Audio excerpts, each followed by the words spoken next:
اما بعد فاعوذ باللہ من الشیطان الرجیم بسم اللہ الرحمن الرحیم ما قطعتم من لینة او ترکتموها قائمة على اصولها فبإذن اللہ وليخزي الفاسقین وما افاء اللہ علی رسولہ منہم فما اوجفتم علیہ من خیل ولا رکاب ولکن اللہ یسلط رسلہ علی من یشاء واللہ علی کل شیء قدیر ما افاء اللہ علی رسولہ من اہل القرى فللہ وللرسول ولذی القربى والیتامى والمساکین وابن السبیل کی لا یکون دولة بین الاغنیاء منکم وما آتاکم الرسول فخذوه وما نہاکم عنہ فانتہوا واتقوا اللہ ان اللہ شدید العقاب للفقراء المهاجرين الذين اخرجوا من ديارهم واموالهم يبتغون فضلا من الله ورضوانا وينصرون الله ورسوله اولئك هم الصادقون والذين تبوأوا الدار والايمان من قبلهم يحبون من هاجر اليهم ولا يجدون في صدورهم حاجة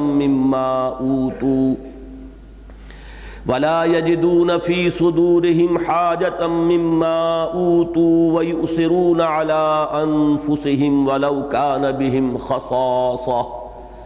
ومن يوق شح نفسه فأولئك هم المفلحون والذين جاءوا من بعدهم يقولون ربنا اغفر لنا ولإخواننا الذين سبقونا بالإيمان ولا تجعل في قلوبنا غلا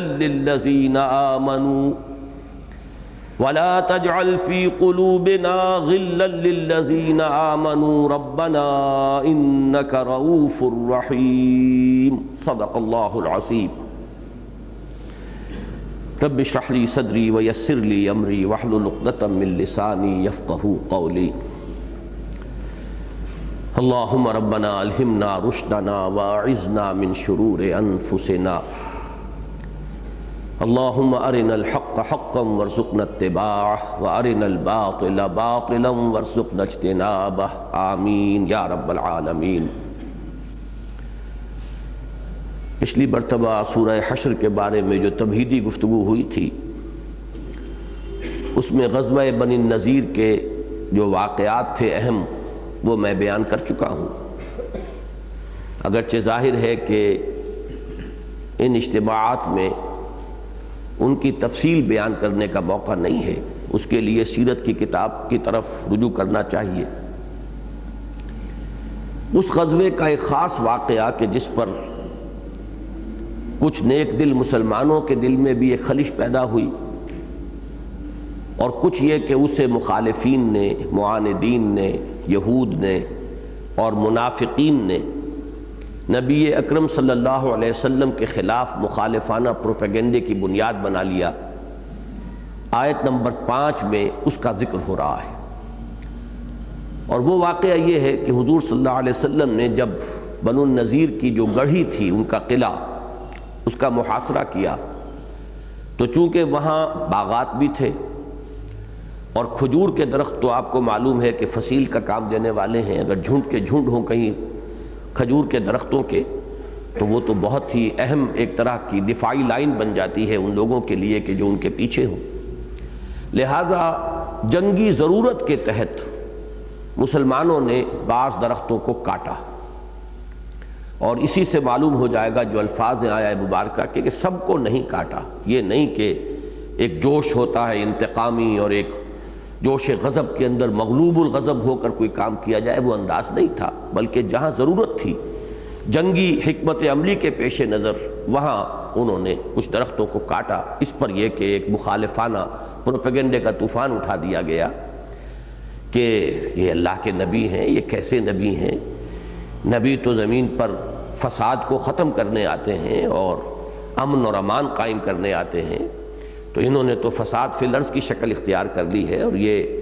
درختوں کو کاٹ رہے ہیں، مثمر درخت ہیں، ان کا کوئی قصور نہیں ہے، یہ کوئی متحارب نہیں ہے، یہ ہمارے مخالف نہیں ہے۔ اس طرح کی کچھ باتیں، جیسا کہ میں نے عرض کیا کہ اہل ایمان میں سے بھی سب لوگ اپنے فہم کے اعتبار سے برابر نہیں تھے۔ بعض لوگ نیکی میں وہ کتنے ہی آگے ہوں، بسا اوقات اپنے فہم میں، اپنی سمجھ میں اتنے زیادہ نہیں ہوتے، اور ان کو کچھ لوگ جو شریر ہوتے ہیں وہ پھر ذریعہ بنا لیتے ہیں، ان کے اندر وسوسے پیدا کرتے ہیں، اور وہ اپنی نیکی اور اپنی نیک نیتی کے اندر ہی پھر اس طرح کے بعض جو مخالفانہ پروپیگنڈے ہیں ان سے کچھ متاثر ہو جاتے ہیں۔ تو یہ وہ واقعہ ہے کہ جس کا ذکر ہو رہا ہے۔ اللہ تعالیٰ نے فرمایا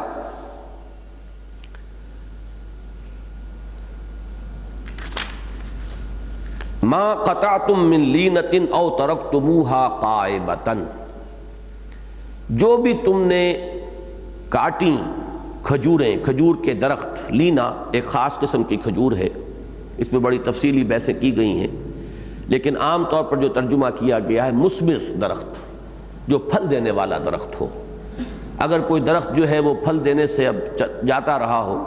تو پھر تو ظاہر بات ہے اس کو کاٹ لیا جائے تو کوئی حرج نہیں ہے، لیکن جو مثمر ہو، پھل دینے والا درخت، اس کے کاٹنے پر بہرحال ایک اشکال جو ہے ذہن میں خود بھی پیدا ہوتا ہے، اور اسی کو کچھ لوگوں نے پھر ذریعہ بنایا مخالفانہ پروپیگنڈے کا۔ ما قطعتم من لینۃ او ترکتموها قائمۃ علی اصولها فباذن اللہ، جو بھی تم نے کاٹی لینا یعنی کھجور کے وہ پودے، ان کھجور کے درخت، او ترکتموها قائمۃ علی اصولها، یا تم نے ان کو چھوڑ دیا کھڑے ہوئے اپنی جڑوں پر، اصل کہتے ہیں جڑ کو، بنیاد کو، وہ تنے جو اپنی جڑوں پر کھڑے رہے، یعنی یہ کہ جیسا کہ میں نے عرض کیا تھا یہ انڈسکریمنیٹ نہیں تھا، ایسا نہیں تھا کہ بالکل ایک سرے سے کاٹنے شروع کر دیے جائیں، اور کوئی ایک مغضوب الغضب ہو کر اگر کوئی لشکر کرتا ہے تو پھر وہ تو نہیں دیکھتا کہ کہاں ضرورت ہے کہاں ضرورت نہیں ہے، یہ چونکہ ایک جنگی ضرورت کے تحت تھا۔ فرمایا فباذن اللہ، یہ سب اللہ کے اذن سے ہوا ہے۔ اس کے معاملے میں دو ہمیں ملتی ہیں آراء، ایک تو حضرت عبداللہ ابن عمر رضی اللہ تعالیٰ عنہ کی روایت ہے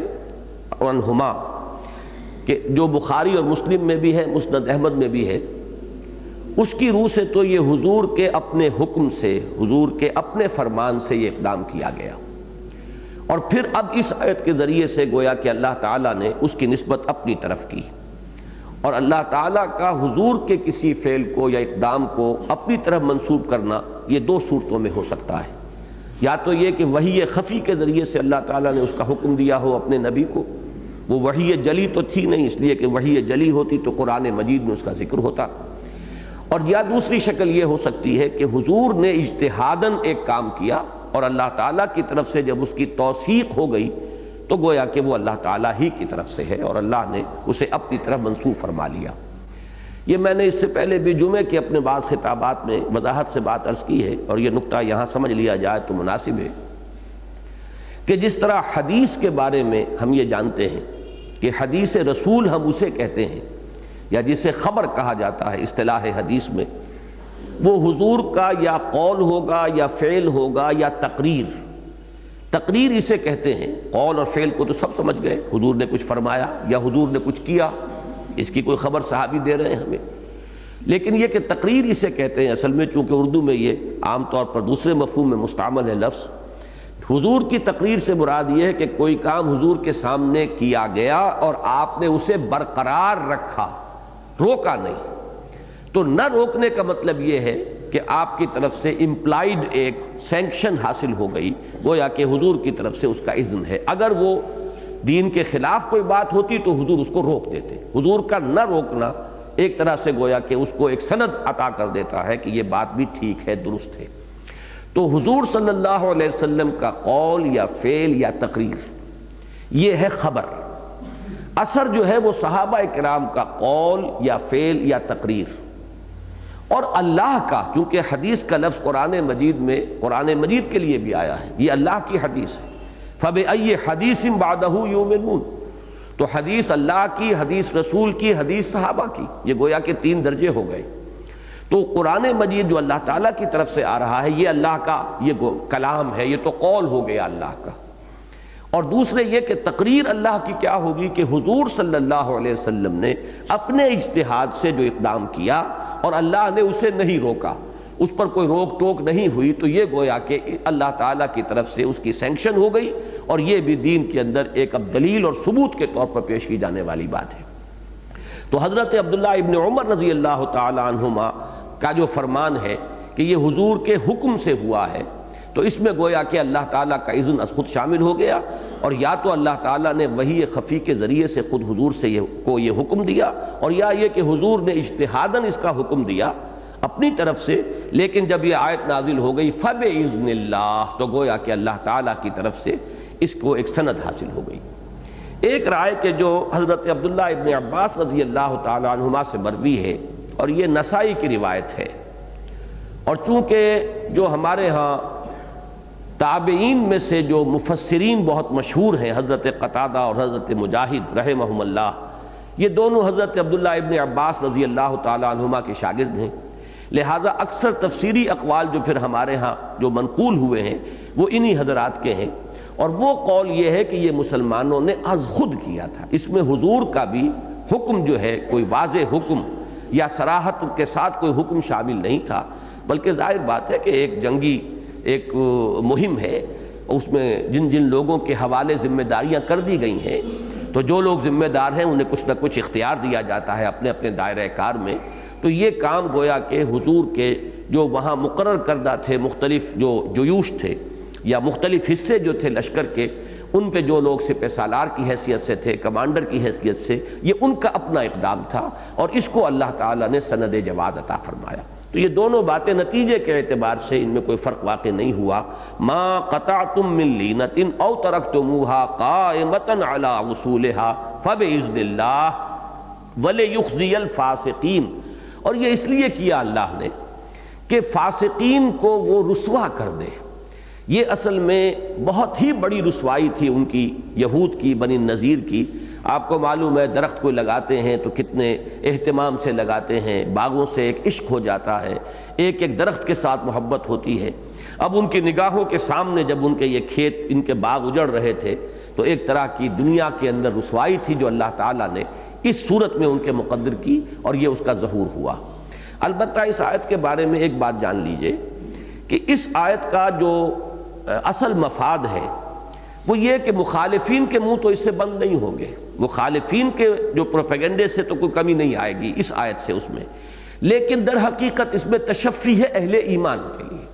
وہ اہل ایمان کی تشفی اصلاً مطلوب ہے، اور یہ بات بھی سمجھ میں آتی ہے جبکہ جیسا کہ میں نے پہلے بھی کئی مرتبہ عرض کیا ہے، وہ حرکی تصور دین کا سامنے رہے۔ جب وہ حرکی تصور ہے تو معلوم ہوا کہ ایک طرف حزب اللہ ہے، ایک طرف حزب الشیطان ہے، حزب الشیطان بھی اپنا پورا زور لگا رہی ہے، حزب اللہ کے اندر بھی وہ کوشش کر کے کہیں نہ کہیں ریشہ دوانی کرتی ہے، کسی سادہ لوح مسلمان کو اس کے دل میں کوئی وسوسہ اندازی کر دی، اسے پریشان کر دیا، اس کے دل میں شکوک و شبہات پیدا کر دیے۔ پھر یہ کہ قانونی اعتبار سے جو حزب اللہ ہے اس میں جو منافقین شامل ہیں وہ تو کھلم کھلا ایجنٹ ہے اس حزب الشیطان کے، وہ مارے آستین ہے، ففتھ کالمسٹ عنصر ہے۔ تو یہ اگر پوری صورتحال سامنے ہو تو اندازہ ہوتا ہے کہ بسا اوقات بڑی ہی ایک نازک صورت پیدا ہو جاتی ہے کسی بھی شخص کے لیے، کسی قائد کے لیے، رہنما کے لیے، سپہ سالار کے لیے، کہ اس کے اپنے ساتھیوں میں سے اور ان ساتھیوں میں سے کہ جن کے بارے میں اسے پورا اطمینان ہوتا ہے کہ وہ مخلص ہیں، وہ کہیں بھی کسی طرح سے ان کے دلوں میں کوئی کھوٹ نہیں ہے، کوئی بدنیتی نہیں ہے، لیکن یہ کہ وہ اغیار کے کسی مخالفانہ پروپیگنڈے سے اتنے متاثر ہو جاتے ہیں کہ بسا اوقات مشکل ہو جاتا ہے پھر ان کی دل کی تشفی کرنا۔ اسی کی مثال ہے جو سورہ بقرہ میں آئی ہے کہ جب تحویل قبلہ کا حکم آیا تو مسلمانوں میں بڑی بے چینی پیدا ہو گئی تھی۔ اس کے لیے جو آیات وہاں پر نازل ہوئی ہیں، وَمَا كَانَ اللَّهُ لِيُضِيعَ إِيمَانَكُمْ، اللہ تعالیٰ تمہارا ایمان ضائع کرنے والا نہیں ہے، کیوں پریشان ہو رہے ہو؟ اب مخالفین نے پروپیگنڈا شروع کر دیا تھا کہ یہ 16-17 مہینے مسلمانوں نے یہ بیت المقدس کی طرف رخ کر کے نماز پڑھی، اب اگر اصل قبلہ یہ ہے کہ جب اب جس کی طرف رخ کر کے نماز پڑھ رہے ہیں تو ان نمازوں کا کیا ہوا؟ وہ تو گئیں، غلط رخ پر تھی۔ وہ تیر نیم کش جس کا نہ ہو کوئی ہدف، وہ تو اپنے اصل ہدف سے ہٹ گئی نمازیں، اور نماز تو اصل دین ہے، الصلاۃ عماد الدین، نماز ہی ایمان ہے، جس کی نماز ہی ضائع ہو گئی اس کا تو ایمان ضائع ہو گیا۔ پھر خاص طور پر جو لوگ اس دوران میں فوت ہو گئے ان کا کیا بنے گا؟ انہیں تو کوئی تلافی کرنے کا بھی اب موقع نہیں ہے۔ اب یہ وسوسے جو ہیں، جو عام مذہبی مزاج کے لوگ ہوتے ہیں اور جن میں زیادہ فہم کی گہرائی نہیں ہوتی، آپ اگر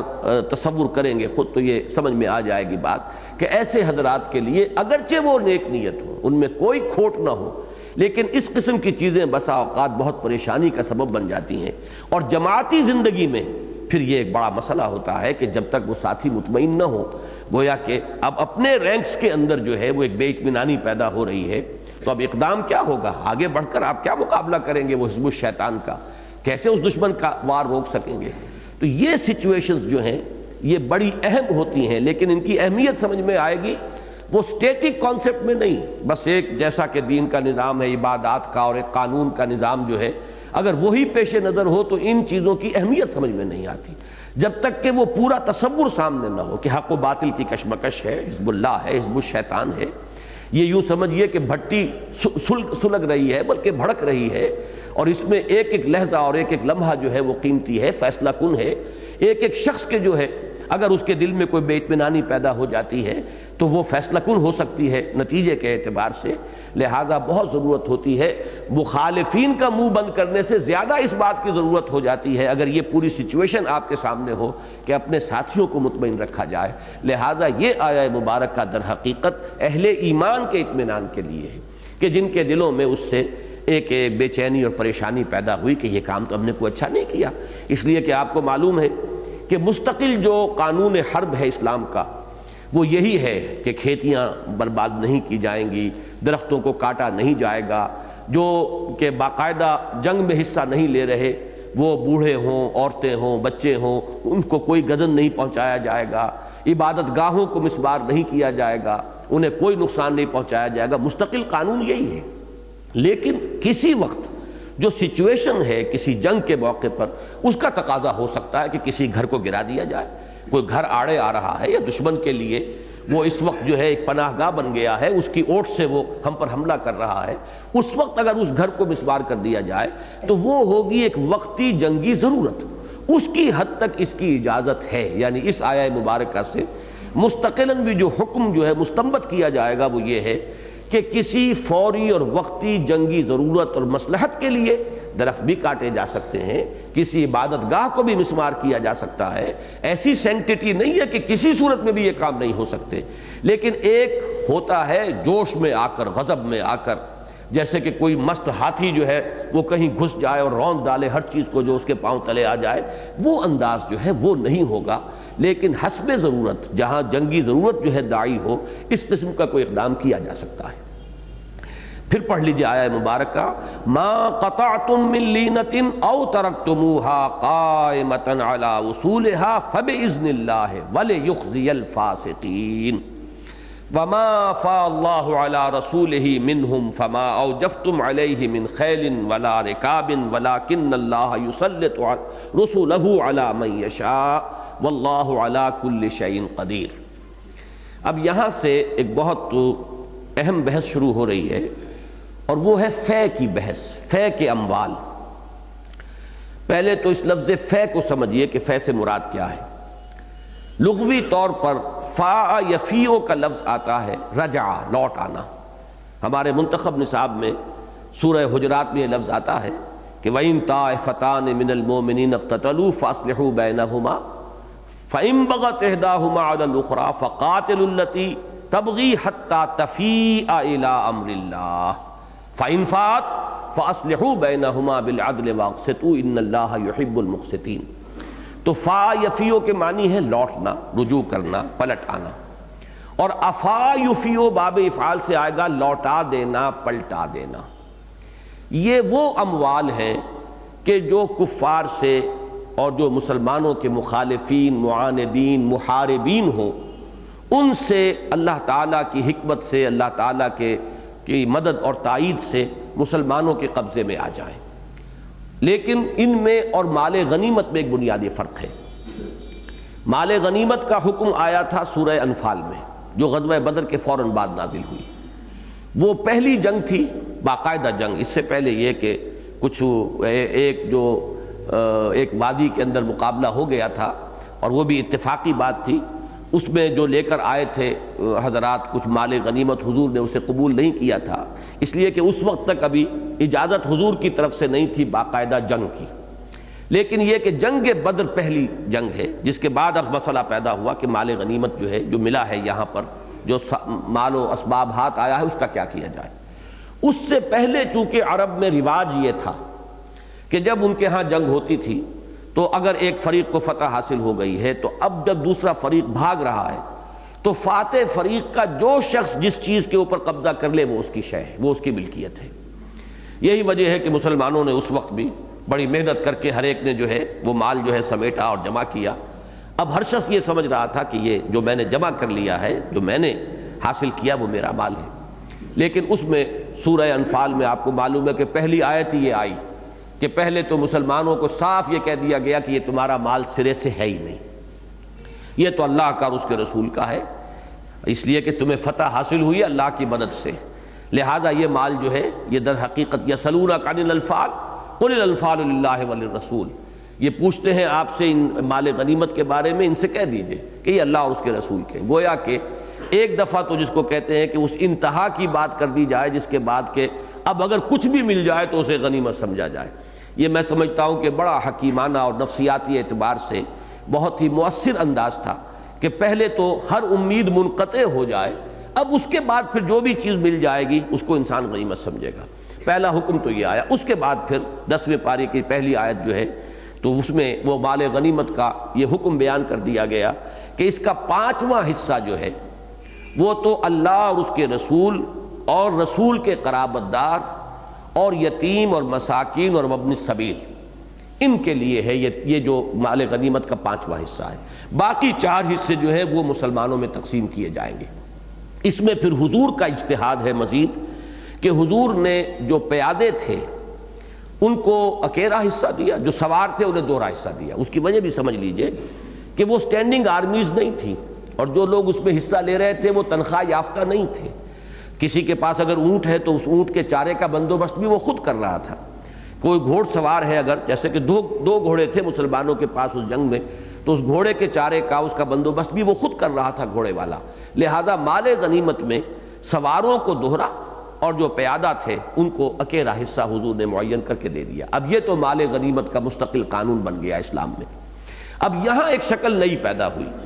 اور وہ یہ کہ باضابطہ جنگ کی نوبت نہیں آئی۔ حضور نے محاصرہ کیا، ایک قوت کا اظہار تو ہوا ہے، لیکن یہ ہے کہ اس محاصرے کے نتیجے میں ان کے حوصلے پست ہو گئے۔ ہم جو پچھلی آیات ہم نے 4 ابتدائی آیات پچھلی مرتبہ پڑھی تھی اس میں یہ لفظ آ چکا ہے کہ فَآتَاهُمُ اللَّهُ مِنْ حَيْثُ لَمْ يَحْتَسِبُوا وَقَذَفَ فِي قُلُوبِهِمُ الرُّعْبَ، اللہ تعالیٰ ان پر وہاں سے حملہ آور ہوا جہاں سے انہیں گمان بھی نہیں تھا۔ انہوں نے تو بڑی فورٹیفیکیشنز کی تھیں اور بڑی قلعہ بندی کر لی تھی اور بڑا انتظام کر لیا تھا، اونچی اونچی دیواریں تھیں۔ وَظَنُّوا أَنَّهُ مَانِعَتُهُمْ حُصُونُهُم مِّنَ اللَّهِ، ان کا تو یہ گمان تھا کہ ہماری یہ فصیلیں ہمیں بچا لیں گی، لیکن یہ کہ اللہ تعالیٰ نے ان پر حملہ کہاں سے کیا کہ ان کے دلوں کے اندر روب ڈال دیا۔ اب ظاہر بات ہے کہ جب دل مرعوب ہو جائیں، حوصلے پست ہو جائیں، مورال گر جائے تو ساز و سامان بیکار ہو جاتا ہے۔ اب ہتھیار جو ہے استعمال کرنے والا تو بہرحال انسان ہی ہے، ہتھیار بھی خود بخود تو کام نہیں کرتے۔ اگر اس انسان کا مورال گر گیا ہے تو ہتھیار مؤثر نہیں ہوں گے، لہٰذا وہ روب پڑا ان پر، اور اس روب کی وجہ سے انہوں نے خود آفر کی کہ ٹھیک ہے، اب جو بھی فیصلہ آپ ہمارے لیے کریں گے وہ ہمیں منظور ہوگا۔ چنانچہ طے کر دیا گیا کہ 3 اشخاص تم میں سے ایک اونٹ پر جتنا سامان لے جا سکتے ہو لے جائیں،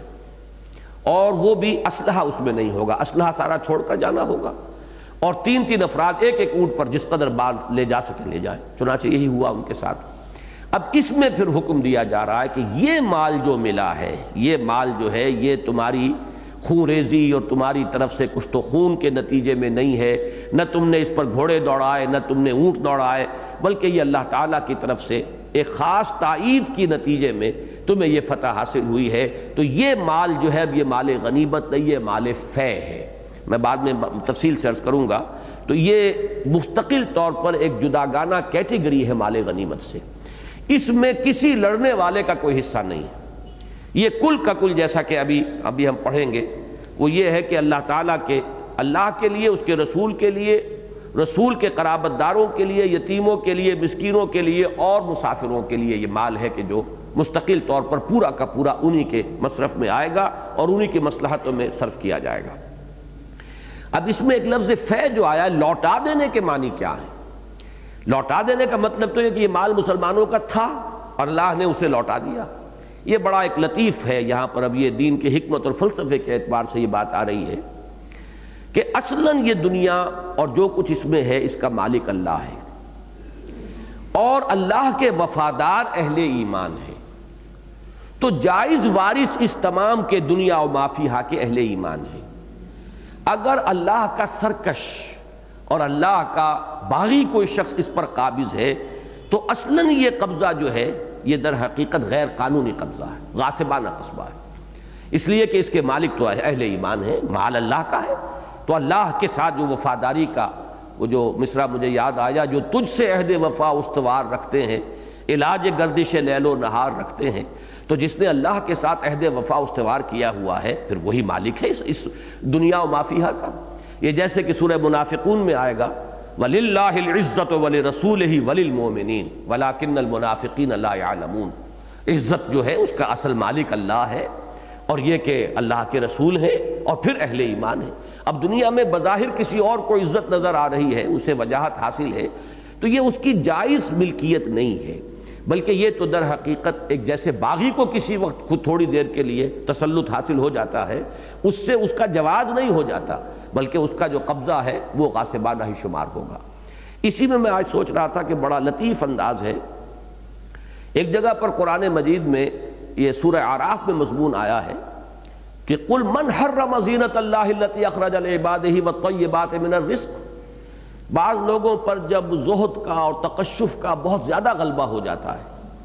تو ان کے اندر یہ ہوتا ہے کہ دنیا کی کوئی اچھی چیز استعمال نہیں کریں گے، قطعاً جو ہے کوئی یعنی دنیا کی جو نعمتیں ہیں ان سے استفادہ نہیں کریں گے۔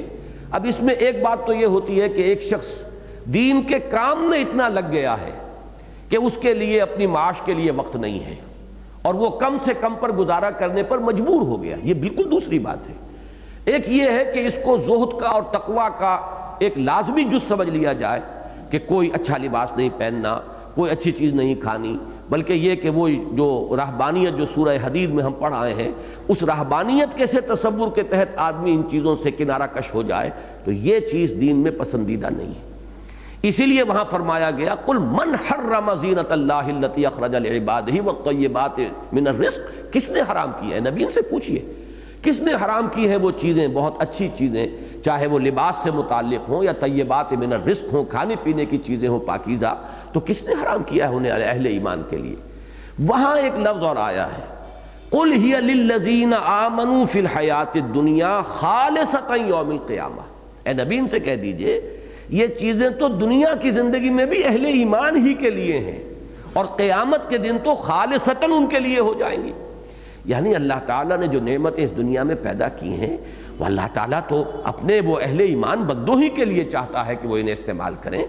یہ ہی للذین آمنوا فی الحیات الدنیا، اور یہاں لام جو ہے وہ لام تبلیغ اگر لیں گے آپ تو حقیقتاً جائز تو ملکیت دنیا میں بھی یہ تمام چیزیں اہل ایمان ہی کی ہیں۔ یہ بات دوسری ہے کہ غلط نظام ہو، کفر کا غلبہ ہو گیا ہو، غلط معاشی نظام ہو، اہل ایمان ان چیزوں سے محروم کر دیے گئے ہوں اور ان پر غلبہ جو ہے کفار کا ہو گیا ہو، بالفعل یہ چیزیں آج انہیں حاصل ہو، تو یہ چیز مطلوب نہیں ہے۔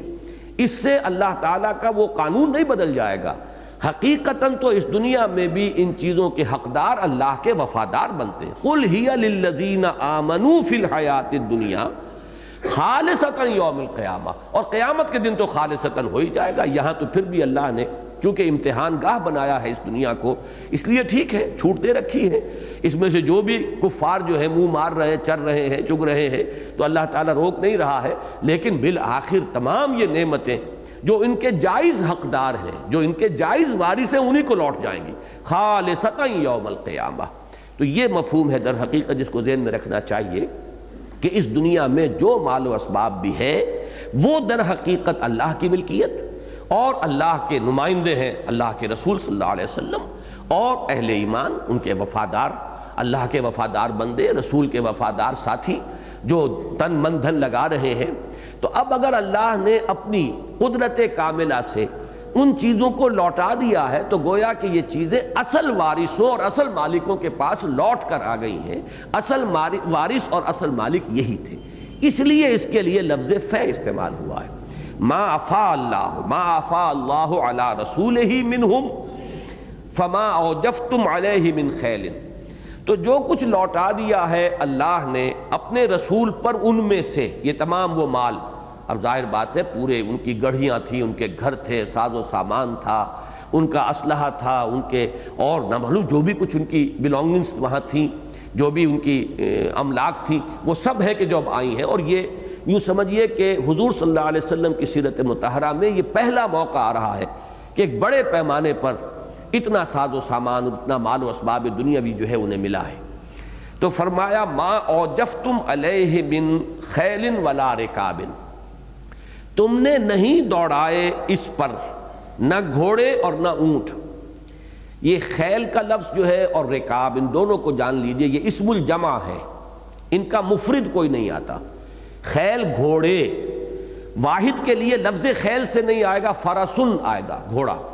لیکن جمع ہے، جب بھی لفظ خیل آئے گا تو وہ گھوڑوں کے لیے، جمع کے لیے اسم الجمع اس کو کہتے ہیں، جس کا کہ اس لفظ سے مفرد کوئی نہیں بنتا۔ اسی طرح رکاب، یہ بھی وہ جو سواری کے اونٹ ہیں، ایک ہے وہ لدو اونٹ، وہ نہیں، رکاب کہلائیں گے وہ اونٹ کے جن پر سواری کی جائے۔ اور آپ کو معلوم ہے کہ یہ اونٹ بالکل علیحدہ ہوتے ہیں، سواری کا اونٹ اور لدو اونٹ، ان کی خاصیتیں جدا ہوتی ہیں، ان کی تربیت جدا کی جاتی ہے۔ اور بعض سانڈنیاں تو ایسی ہوتی ہیں سواری والی کہ آپ اس کے اوپر بیٹھ جائیے اور ہاتھ میں بھرا ہوا پیالہ جو ہے پانی کا لے لیجئے، وہ پانی چھلکے گا نہیں۔ باقی جو دوسرے اونٹ ہیں ان کے اوپر کہیں اگر بیٹھ جائیں آپ تو انجر پنجر ڈھیلا ہو جائے گا۔ تو رکاب جو ہیں یہ وہ ہیں کہ جو کہ سواری کے لیے خاص ہوں، جن کو اس کے لیے تیار کیا گیا ہو۔ اور ایک بات اور نوٹ کر لیں، دلچسپی کی ہے کہ ویسے تو یہ لفظ جو آتا ہے مرکب، کوئی بھی سواری ہے وہ مرکب ہوگی، لیکن راکب کا لفظ عربی زبان میں صرف اونٹ پر سوار جو ہے اس کے لیے آئے گا۔ گھوڑے پر جو سوار ہے اس کو راکب نہیں کہتے، فارس کہتے ہیں، اور راکب وہ ہے کہ جو اونٹ پر سوار ہے۔ تو یہاں مراد ہے وہ گھوڑے جو سواری کے لیے استعمال ہوں اور وہ اونٹ کے جو سواری کے لیے استعمال ہوں۔ اور اوجفا یہ آتا ہے تیز دوڑانے کے لیے، وجفا یجفو دوڑنا، اور اوجفا یوجفو یہ ہے دوڑانا۔ تم نے تیزی کے ساتھ نہیں دوڑائے ان پر، نہ اپنے گھوڑے نہ اپنے اونٹ، ولیکن اللہ یسلط رسلہ علی من یشاء، بلکہ تو اللہ ہے جو مسلط کر دیتا ہے اپنے رسولوں کو جس پر چاہتا ہے۔ اب یہاں ایک اشکال پیدا ہوتا ہے، میں نے یہ دیکھا ہے کہ جدید جو مفسرین ہیں ان میں سے تو کسی نے اس پر گفتگو نہیں کی ہے، لیکن امام رازی نے بڑی اہمیت کے ساتھ اس پر بحث کی ہے کہ ایک اشتباہ سامنے آتا ہے کہ غزوہ بنی نذیر میں ایسا نہیں ہوا کہ بالکل کوئی بھی مقابلے کی بات نہ ہوئی ہو۔ ظاہر بات ہے مسلمان مدینے سے نکلے ہیں، چاہے 2 ہی میل کا فاصلہ ہے، لیکن وہ آئے ہیں، انہوں نے وہاں پر گھیراؤ کیا ہے، محاصرہ کیا ہے، کچھ معمولی قسم کی اسکرمشز بھی کوئی ہوئی ہیں۔ اس اعتبار سے یہ الفاظ جو ہیں جس قطعیت کے ساتھ آ رہے ہیں، ان کا پورا اطلاق جو ہے غزوہ بنی نذیر پر نہیں ہوتا۔ لہذا بعض حضرات کی رائے یہ ہے، اور امام رازی رحمۃ اللہ علیہ کے انداز سے محسوس ہوتا ہے کہ انہیں بھی اسی طرف ان کا رجحان ہے، کہ یہ اصل میں فدق کے لیے یہ الفاظ استعمال ہوئے۔ فدق پر اسی طرح کا معاملہ ہوا تھا کہ بالکل کوئی فوج کشی نہیں ہوئی تھی، اور وہاں کے یہودیوں نے جو ہے اپنے آپ کو سرنڈر کر دیا تھا بغیر کسی جنگی مہم کے۔ اور وہی فدق ہے جس کا معاملہ آتا ہے ہماری تاریخ میں کہ اس کو حضور صلی اللہ علیہ وسلم نے اپنے لیے خاص کیا ہوا تھا۔ وہاں کا جو غلہ وغیرہ آتا تھا اس سے وہ آپ اپنے ازواج مطہرات کے گھروں کا بھی جو ضرورت ہے اس کو پورا کرتے تھے، اور پھر اسی کے لیے حضرت فاطمہ رضی اللہ تعالی عنہا پھر مدعی بن کر کھڑی ہوئی تھی کہ یہ میرے والد کے لیے تھا اور ان کے گھر استعمال ہوتا تھا، بلکہ ان کا تو کہنا یہ تھا کہ یہ حضور نے صلی اللہ علیہ وسلم یہ مجھے ہبہ کر دیا تھا۔ لیکن حضرت ابوبکر صدیق رضی اللہ تعالیٰ عنہ ان سے ثبوت مانگا، اور ثبوت چونکہ ان کے پاس نہیں تھا۔ 2 گواہ اگرچہ انہوں نے پیش کیے، ایک ام ایمن لیکن وہ بھی لونڈی تھی، اور ایک حضور کے آزاد کردہ غلام تھے کوئی۔ حضرت ابوبکر نے فرمایا کہ قانونی ضرورت پوری نہیں ہو رہی ہے، لہٰذا میں جو کچھ قرآن مجید سے میں سمجھا ہوں مجھے اسی کے مطابق فیصلہ کرنا ہے۔ بہرحال فدق کے بارے میں تو ان الفاظ کا اطلاق ہے 100%، لیکن اکثر جو مفسرین ہیں ان کی رائے یہی ہے کہ یہ غزوہ بنی النضیر ہی پر اطلاق ہے، اور اس کی وجہ یہ ہے کہ بہت ہی کم کل معدوم نہ ہونے کے درجے میں یہ جو چڑھائی جسے کہتے ہیں، اس لیے کہ کل 2 میل کے فاصلے میں، جیسا کہ میں نے ابھی عرض کیا کہ مسجد قباء جو ہے، جو لوگ گئے ہیں مدینہ منورہ، مسجد قباء کے آس پاس یہ بنو النضیر اور بنو قریظہ آباد تھے۔ اس اعتبار سے مدینہ منورہ سے فاصلہ جو ہے مسجد نبوی سے بمشکل 3 میل کا فاصلہ بنتا ہے، اور 3 میل تو ہے مسجد نبوی سے اور مسجد قباء کا فاصلہ، باقی یہ کہ مدینے سے اس وقت جو مدینہ ہوگا، بہرحال مسجد کے ارد گرد جو آبادی تھی وہاں سے بنی النضیر کی آبادی کا 2 میل کا فاصلہ تھا۔ تو 2 میل میں تو کوئی گھوڑا تیز دوڑانے کی نوبت بھی نہیں آتی، جس کو دوڑانا کہتے ہیں۔ تو یہ الفاظ جو ہیں اس اعتبار سے بڑے معنی خیز ہیں، ما اوجفتم علیہ من خیل ولا رکاب، کہ جس طرح باضابطہ کو فوج کشی ہوتی ہے اور جس طرح اس میں تیزی کے ساتھ جو ہے وہ جب رسالہ حملہ کرتا ہے تو جس تیزی کے ساتھ آتا ہے وہ نیزے ہاتھ میں لے کر، تو اس طرح کی کوئی صورتحال جو ہے وہاں پیش نہیں آئی،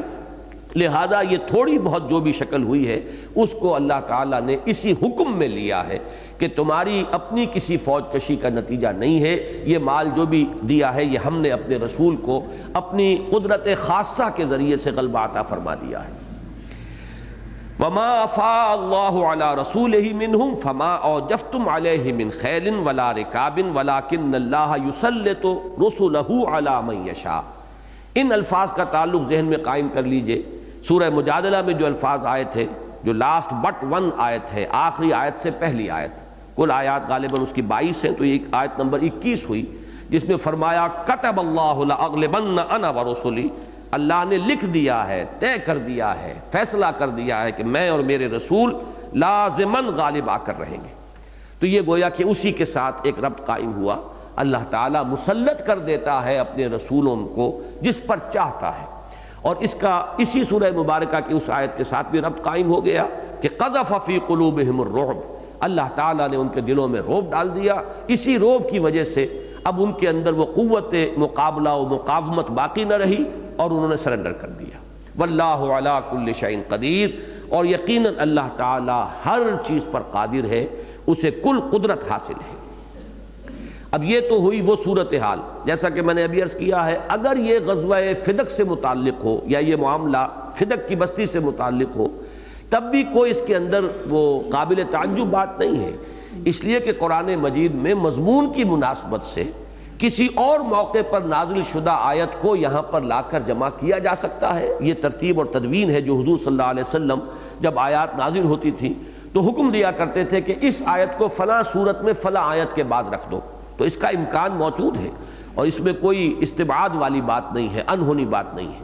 لیکن جیسا کہ میں نے عرض کیا اکثر مفسرین کا اسی پر اجماع ہے کہ یہ غزوہ بنی النضیر ہی سے متعلق ہے، اور اس میں جو صورتحال پیش آئی تھی گویا کہ وہ اپنی حقیقت کے اعتبار سے وہ ان الفاظ ہی کی ایک تعبیر ہے کہ گھوڑے دوڑانے اور اونٹ کشی کرنے اور اس کے اوپر کوئی حملہ کرنے اور باقاعدہ اپنی جانیں دینے اور خون ریزی کا کوئی موقع جو ہے نہیں آیا۔ اب حکم آ رہا ہے ما افاء اللہ علی رسولہ من اہل القری فللہ وللرسول ولذی القربى والیتامی والمساکین وابن السبیل، جو کچھ لوٹا دے اللہ تعالیٰ اپنے رسول پر بستیوں والوں کی طرف سے، قریٰ قریہ کی جمع ہے، من اہل القریٰ یہ بستیاں، عرب میں یہ آپ کو معلوم ہے کہ 2 ہی طرح کی آبادیاں تھیں، یا تو وہ بدو لوگ تھے کہ جو گھومتے پھرتے تھے، اور یا پھر کچھ بستیاں تھیں مستقل جو بہت کم تھیں، تو وہ قریٰ ہیں، اور ام القریٰ کہا جاتا ہے مکہ مکرمہ کو کہ وہ اس علاقے کی مرکزی بستی تھی، وہ گویا کہ ایک طرح سے صدر مقام تھا۔ لیکن یہ کہ جو اور قریے تھے، اب خیبر ہے، فدق ہے، یہ سب بھی وہی قریے ہیں، وہی بستیاں ہیں۔ تو ما افاء اللہ علی رسولہ من اہل القریٰ، جو کچھ بھی لوٹا دے اللہ تعالیٰ اپنے رسول پر، من اہل القریٰ بستیوں والوں میں سے، فللہ وللرسول، اب یہ 6 یہاں مدیں گنوائی گئی۔ نمبر 1، اور یہ نوٹ کر لیجئے یہی 6 مدیں ہیں خمس کی. مال غنیمت میں سے جب خمس تھا تو اس کی بھی 6 مدیں یہی تھیں. فرق صرف یہ ہے مال غنیمت اور مال خمس میں کہ وہاں 5واں حصہ ان 6 مدوں پر، باقی 4 حصے جو اس جنگ میں بالفعل حصہ لینے والے لوگ تھے. کبھی کبھی ایسا بھی ہوا ہے حضور نے کہ بالفعل کوئی شخص شریک نہیں ہے لیکن اسے حصہ دے دیا ہے، جیسے کہ حضرت عثمان رضی اللہ تعالی عنہ غزوہ بدر میں شریک نہیں تھے، حضور کے حکم سے مدینے میں رہ گئے تھے، اس لیے کہ حضور کی صاحبزادی ان کی اہلیہ بیمار تھیں، ان کی تیمارداری کے لیے حضور کے حکم سے رہ گئے تھے، اس لیے حضور نے غزوہ بدر کے مال غنیمت میں ان کا بھی حصہ لگایا. تو اس طریقے کا معاملہ ایکسیپشنل ہو سکتا ہے، لیکن یہ کہ مال غنیمت کا معاملہ یہی ہے کہ اس کا 4/5 جو ہے وہ ہے لڑنے والوں کے لیے، جنگ میں حصہ لینے والوں کے لیے، اور خمس کے وہی مدیں ہیں کہ جو یہاں بیان ہو رہی ہیں، جبکہ مال فے جو ہے وہ کل کا کل انہی مدات میں ہے. سب سے پہلی مد ہے اللہ کے لیے. اب اللہ سے مراد کیا ہے؟ اس کا جو سب سے بڑا مصرف سمجھا گیا وہ یہ کہ قتال فی سبیل اللہ اور جہاد فی سبیل اللہ کے لیے ساز و سامان فراہم کرنا، اسلحہ ہے، گھوڑے ہیں، اونٹ ہیں، ان کو پالنا ہے، رکھنا ہے موقع کے لیے، جس کو کہ فرمایا گیا ہے سورہ انفال میں اعدوا لہم ما استطعتم من قوت ومن رباط الخیل. اب تم جتنا بھی تمہارے امکان میں ہو اپنی قوت فراہم کرو اور تیاری کرو دشمنوں کے مقابلے کے لیے. ظاہر بات ہے اس کے لیے مال کی ضرورت ہے، سرمایہ چاہیے. تو فللہ ہے پہلی جو مد ہے وہ تو یہ ہے کہ جہاد اور قتال فی سبیل اللہ آئندہ جو سلسلہ چلنے والا ہے اس کی ضرورتیں فراہم کی جائیں. دوسری مد ہے وللرسول. اب یہ رسول کے لیے بھی ہے، یہ ہے ذاتی ضروریات حضور صلی اللہ علیہ وسلم کی. یہ معاملہ ذرا تفصیل سے سمجھ لیجئے کہ حضور صلی اللہ علیہ وسلم جب تک مکے میں رہے ہیں تو جو آپ کے پاس سرمایہ تھا، آپ کی زوجہ محترمہ جن کا انتقال سن 10 نبوی میں ہو گیا، حضرت خدیجہ کبریٰ رضی اللہ تعالی عنہا کا، یہی آپ کا ذریعہ معاش تھا. آپ نے اس سے پہلے جو بھی کاروبار کیا تھا وہی کی آغاز سے پہلے، اس کے بعد تو ظاہر بات ہے کہ اس کا کوئی امکان ہی نہیں تھا. لہذا یہ پورے 13 برس یا 12.25 برس جتنا بھی وقت بنتا ہے آغاز وحی کے بعد سے قیام مکہ کا، اس میں کوئی اور ذریعہ آمدنی نہیں تھا، اور حضور کے اپنی جو ضروریات زندگی ہیں اور آپ کی کفالت جو ہوئی وہ اسی پیسے سے ہوئی ہے کہ جو حضرت خدیجہ کبریٰ رضی اللہ تعالی عنہا کی دولت تھی. مدینے میں آ کر اب معاملہ مختلف ہو گیا، ویسے بھی اب وہ سرمایہ ختم ہو چکا تھا. یہاں آ کر ابھی تک جس وقت کا کہ اب اس وقت ہم ذکر پڑھ رہے ہیں، یا تو یہ کہ مال غنیمتی میں سے کچھ حصہ حضور کو بھی وہ بھی برابر حصہ ملا ہوگا، باقی کوئی اور ذریعہ معاش ہمارے علم میں نہیں. اس میں ہدایہ کہ کوئی مسلمان جو ہے ہدیے کے طور پر لے آئیں، کہیں سے کوئی چیز کوئی پیش کر دے، اس میں سے اپنی ضرورتیں پوری کرنا. اور یہ کہ اس میں بھی نبی اکرم صلی اللہ علیہ وسلم کا معمول یہ تھا کہ آپ ہدیوں کا بدل بھی دیتے تھے. تو یہ چیز جو ہے صرف اصولی طور پر ہم جان سکتے ہیں کہ اس کے سوا کوئی اور ذریعہ معاش نہیں تھا. البتہ اب یہاں حضور کے لیے باضابطہ جو ہے ایک مد مقرر کی جا رہی ہے وللرسول. یہ مال فے میں اب نبی اکرم صلی اللہ علیہ وسلم کی معاش کا، اب ظاہر بات ہے کہ آپ کی 9 ازواج مطہرات بیک وقت آپ کے حوالہ عقد میں رہی ہیں، ان کا جو بھی ضروریات ہے، نان نفقہ ہے، وہ حضور کے ذمے تھا. تو یہ مال فے میں ایک مستقل مد ہے نبی اکرم صلی اللہ علیہ وسلم کی ذاتی ضروریات زندگی. حضور کے بعد البتہ اب اس میں پھر ہمارے ہاں یہ فقہا میں اب اختلاف ہوئے ہیں. حضور کے بعد ایک رائے یہ ہے کہ یہ مد ہے خلیفہ، یعنی حضرت ابو بکر صدیق، پھر حضرت عمر فاروق، اور ایک یہ ہے کہ نہیں، یہ بھی پھر اب للہ والے کھاتے کے اندر جمع ہو جائے گی، اور وہ بھی یعنی مال جس طریقے سے کہ یعنی اسباب جہاد کے فراہمی میں جو پہلی مد تھی للہ، اسی کھاتے کے اندر اب یہ رقم بھی شامل ہو جائے گی. تیسری مد ہے ولذی القربیٰ، اور قرابت دار کس کے؟ نبی اکرم صلی اللہ علیہ وسلم کے. ظاہر بات ہے کہ کسی بھی انسان کے ساتھ ایک دائرہ ہوتا ہے اس کے عزیزوں کا، رشتہ داروں کا، اور جو شخص کسی بھی حیثیت سے کچھ نمایاں ہو جائے تو اس کے قرابت دار توقع رکھتے ہیں اس سے کہ کچھ صلہ رحمی کا معاملہ ہوگا، اور یہ اعلیٰ اخلاق میں سے، مروت میں سے یہ چیزیں جو ہیں ہمیشہ شامل سمجھی گئی ہیں. لہذا یہ بھی ایک مستقل مد تھی حضور صلی اللہ علیہ وسلم کے ذوی القربہ. ان میں بنی ہاشم اور بنی عبد المطلب، ان کو تقریباً سب نے مانا ہے کہ یہ اس میں ہے، اور خاص طور پر اس لیے ہے کہ چونکہ زکوٰۃ اور عشر سے وہ محروم کر دیے گئے۔ حضور صلی اللہ علیہ وسلم نے خود اپنے آپ کو اور اپنے خاندان کو اس سے محروم کر دیا کہ یہ چیز جو ہے ہمارے ہاں نہیں آئے گی، نہ زکوٰۃ نہ صدقہ۔ لہٰذا جب دو چیزوں سے ان کا بالکل جو ہے کوئی حصہ اس میں نہیں رہا، تو اب یہ جو مد ہے فے کی، اس میں ان کی ایک مستقل مد کے طور پر اس کو شامل کر دیا گیا۔ اب اس کے بعد جو ہے حضور صلی اللہ علیہ وسلم کے بعد یہ معاملہ کیا ہوگا؟ حضرت ابوبکر، حضرت عمر، حضرت عثمان، حضرت علی، ان سب کا یہ عمل رہا ہے کہ وہ جو ایک مد تھی اس کی جو رقوم ہوتی تھی وہ حضور صلی اللہ علیہ وسلم کے زمانے میں جن رشتہ داروں کو حضور دیا کرتے تھے انہی کو وہ بھی رقم جو ہے پہنچائی جاتی رہی ہے۔ اس کے بعد اب بقیہ جو ہے معاملہ والیتامى والمساکین وابن السبیل، اب یہ یتیموں اور مسکینوں اور مسافروں کا معاملہ ہے، یعنی جو بھی سوسائٹی کے اندر کچھ پیچھے رہ گئے لوگ، ضرورت مند ہیں، محتاج ہیں، معاشی دوڑ میں وہ خود کفیل نہیں ہے، اپنے پاؤں پر کھڑے نہیں ہو سکتے، اب ان کی ضرورت پورا کرنے کے لیے یہ مال فے کے اندر جو ہے ان کی مستقل مدات رکھ دی گئی۔ اس کے بعد وہ الفاظ آ رہے ہیں کہ جو اسلام کے نظام معیشت کے ضمن میں ایک بہت اہم پالیسی سٹیٹمنٹ کی حیثیت رکھتے ہیں۔ یہ ایک ہدف ہے، معین کیا جا رہا ہے کہ یہ ہدف ہے۔ اب اس کو حاصل کیسے کیا جائے گا اس کا صرف اجمالی سا میں اس وقت ذکر کروں گا، لیکن اصل شے ہے کہ ہدف سمجھ لیا جائے۔ ہدف یہ ہے کہ لا یکون دولۃ بین الاغنیاء منکم، تاکہ ایسا نہ ہو کہ سرمایہ تمہارے غنی اغنیاء لوگ جو ہیں دولت مند انہی کے مابین گردش میں رہے۔ یہ لفظ دولت جو ہے ذرا تھوڑا سا اس کے اوپر غور کر لیجئے، یہ ذرا مشکل لفظ ہے عربی کے اعتبار سے، اور میں نے دیکھا کہ امام راغب اور امام رازی ان دونوں کی آراء بالکل اس کے بارے میں متضاد ہیں۔ ایک رائے جو امام راغب نے دی ہے، راغب اصفہانی جن کی وہ بہت مشہور کتاب ہے مفردات،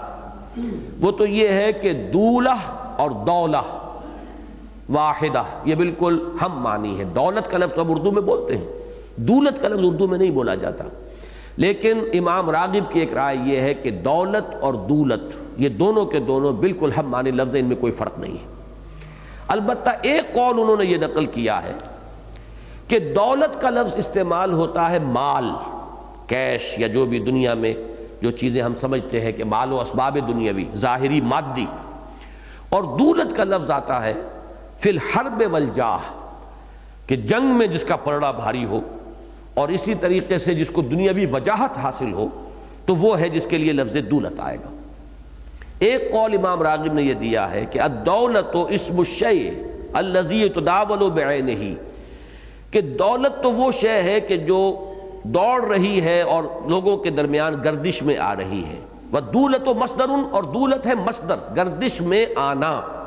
ایک ہے گردش میں آنے والی شے، وہ ہے دولت، ایک ہے محض گردش یا گردش میں آنا، یہ ہے دولت۔ لیکن امام رازی نے اس کے بالکل برعکس کہا ہے کہ دولت مصدر ہے اور دولت اس شے کو کہیں گے جو کسی کے ہاں گردش کرتی رہتی ہے، آج میرے پاس تھی، کل آپ کے پاس آ گئی، پرسوں کسی اور کے پاس ہے، پھر وہ کسی اور کے پاس چلی گئی، جو اس طریقے سے گردش کر رہی ہے وہ ہے در حقیقت دولت، اور اس کا جو مصدر ہے وہ دولت ہے۔ تو یہ بحث میں نے آپ کو اس لیے بتا دی کہ یہاں دو رائے تو بالکل متضاد ہیں، البتہ عافیت جو ہے وہ اسی میں نظر آتی ہے کہ امام راغب نے جو فیصلہ کیا ہے کہ الدولت والدولت واحدہ، دولت اور دولت بالکل ایک ہی شے۔ مراد اصل میں کیا ہے کہ سرمایہ صرف اغنیاء کے مابین الٹ پھیر میں نہ رہے، معاشرے کی صورت وہ نہ ہو جائے کہ مستقل طبقات وجود میں آ جائیں، اغنیاء اور فقراء، اور جو بھی اللہ نے اس زمین میں پیدا کیا ہے، جو بھی ظاہر بات ہے وسائل و ذرائع، ہم کوئی چیز پیدا نہیں کرتے، ہم تو چیزیں جو ہے وہ نکال لیتے ہیں، زمین پر محنت کی ہے، زمین نے ہمیں فصل دے دی ہے، پیدا تو اللہ کر رہا ہے، خالق اللہ ہے،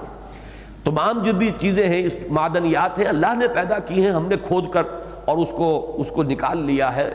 کانوں میں سے، لیکن یہ کہ اصل خالق اللہ ہے، اور اس نے جو کچھ بنایا ہے وہ تمام انسانوں کے لیے بنایا ہے۔ اب اس میں یقیناً جو بھی نظام بنے گا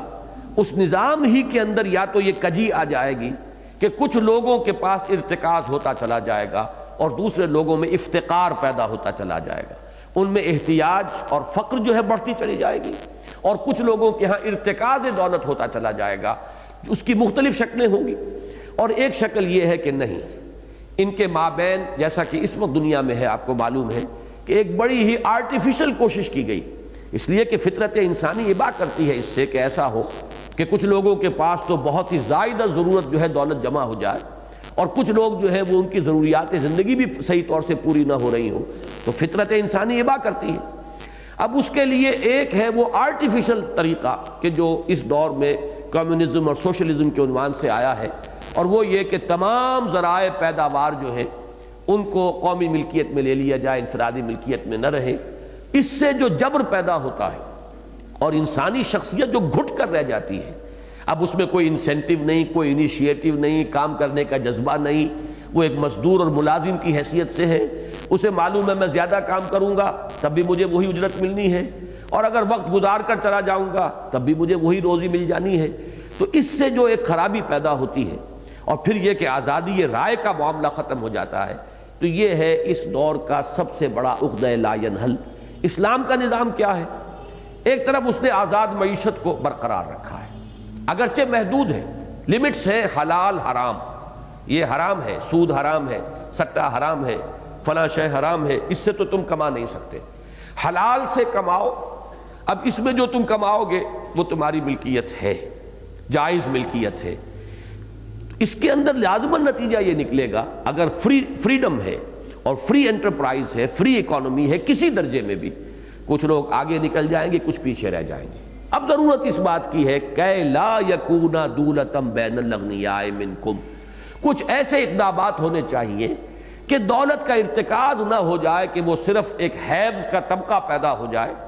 اس کی سادہ ترین مثال میں یہ دیا کرتا ہوں کہ ایک کروڑ پتی کی بیٹی لاکھوں کا جہیز لے کر ایک دوسرے کروڑ پتی کے گھر میں چلی گئی، سرمایہ نے جنبش تو کھائی، یہاں سے وہ کچھ ہلا ہے، کہیں اور پہنچا ہے، لیکن وہ بین الاغنیاء منکم ہو رہا ہے۔ وہ سرمایہ جو ہے گویا کہ چکی پیس تو رہی ہے، لیکن اس طور سے پیس رہی ہے کہ اس سے جو بھی آٹا نکل رہا ہے وہ صرف ایک طبقے کے اندر جو ہے وہ محدود ہے، اور باقی طبقات جو ہیں اس سے محروم ہو رہے ہیں۔ اسلام یہ چاہتا ہے کہ یہ شکل نہ ہو، اور ایسی یعنی پالیسی سٹیٹمنٹ یہ ہے، ہدف یہ ہے، آبجیکٹو یہ ہے کہ آزادی بھی برقرار رہے۔ وہ جو ایک جبر محض کی صورت ہے وہ فطرت انسانی کے اندر جو مضمر اس کی صلاحیتیں ہیں ان کو اس سے وہ ٹھٹر کر رہ جائیں گی، سکڑ کر رہ جائیں گی۔ اللہ چاہتا ہے کہ جو کچھ آپ کے اندر ہے برابر ہر چیز اندر سینہ داری، جو صلاحیتیں آپ میں ہیں وہ پورے طور پر بروئے کار آئیں۔ اس کے لیے ضروری ہے کہ آزادی کا کوئی ماحول برقرار رہے، لیکن آزادی کا منطقی نتیجہ ہے آگے اور پیچھے ہو جانا، کچھ لوگ آگے جائیں گے، کچھ پیچھے رہ جائیں گے۔ اب ان میں ہے یہ وہ پالیسی سٹیٹمنٹ ہے کہ لا یکون دولتم بین الاغنیاء منکم، اس میں سے ایک اہم سٹیپ جو ہے کہ اس ہدف کو حاصل کرنے کے لیے، اس آبجیکٹو کو اچیو کرنے کے لیے اہم جو اقدامات شریعت نے تجویز کیے ہیں ان میں سے ایک یہ ہے۔ سب سے پہلا تو یہ ہے زکوٰۃ، حیض کی ایک حد مقرر کر دی، جو اس حد سے آگے گزر جائے اس کا جو بھی فاضل سرمایہ ہوگا اس میں سے زکوٰۃ لے کر لوٹا دی جائے گی ان لوگوں کی طرف کہ جو اس حد سے نیچے ہیں۔ زکوٰۃ کے بارے میں الفاظ بڑے پیارے ہیں حدیث کے، تُؤْخَذُ مِنْ أَغْنِيَائِهِمْ وَتُرَدُّ إِلَىٰ فُقَرَائِهِمْ۔ اگرچہ یہ بات نوٹ کر لیجئے کہ اس سے فقیر سے مراد یہاں وہ نہیں ہے جسے فاقے پڑھ رہے ہو، بلکہ فقیر وہ ہے جو صاحب نصاب نہیں ہے۔ جس کے پاس 7 تولے سونا نہیں ہے وہ فقیر ہے،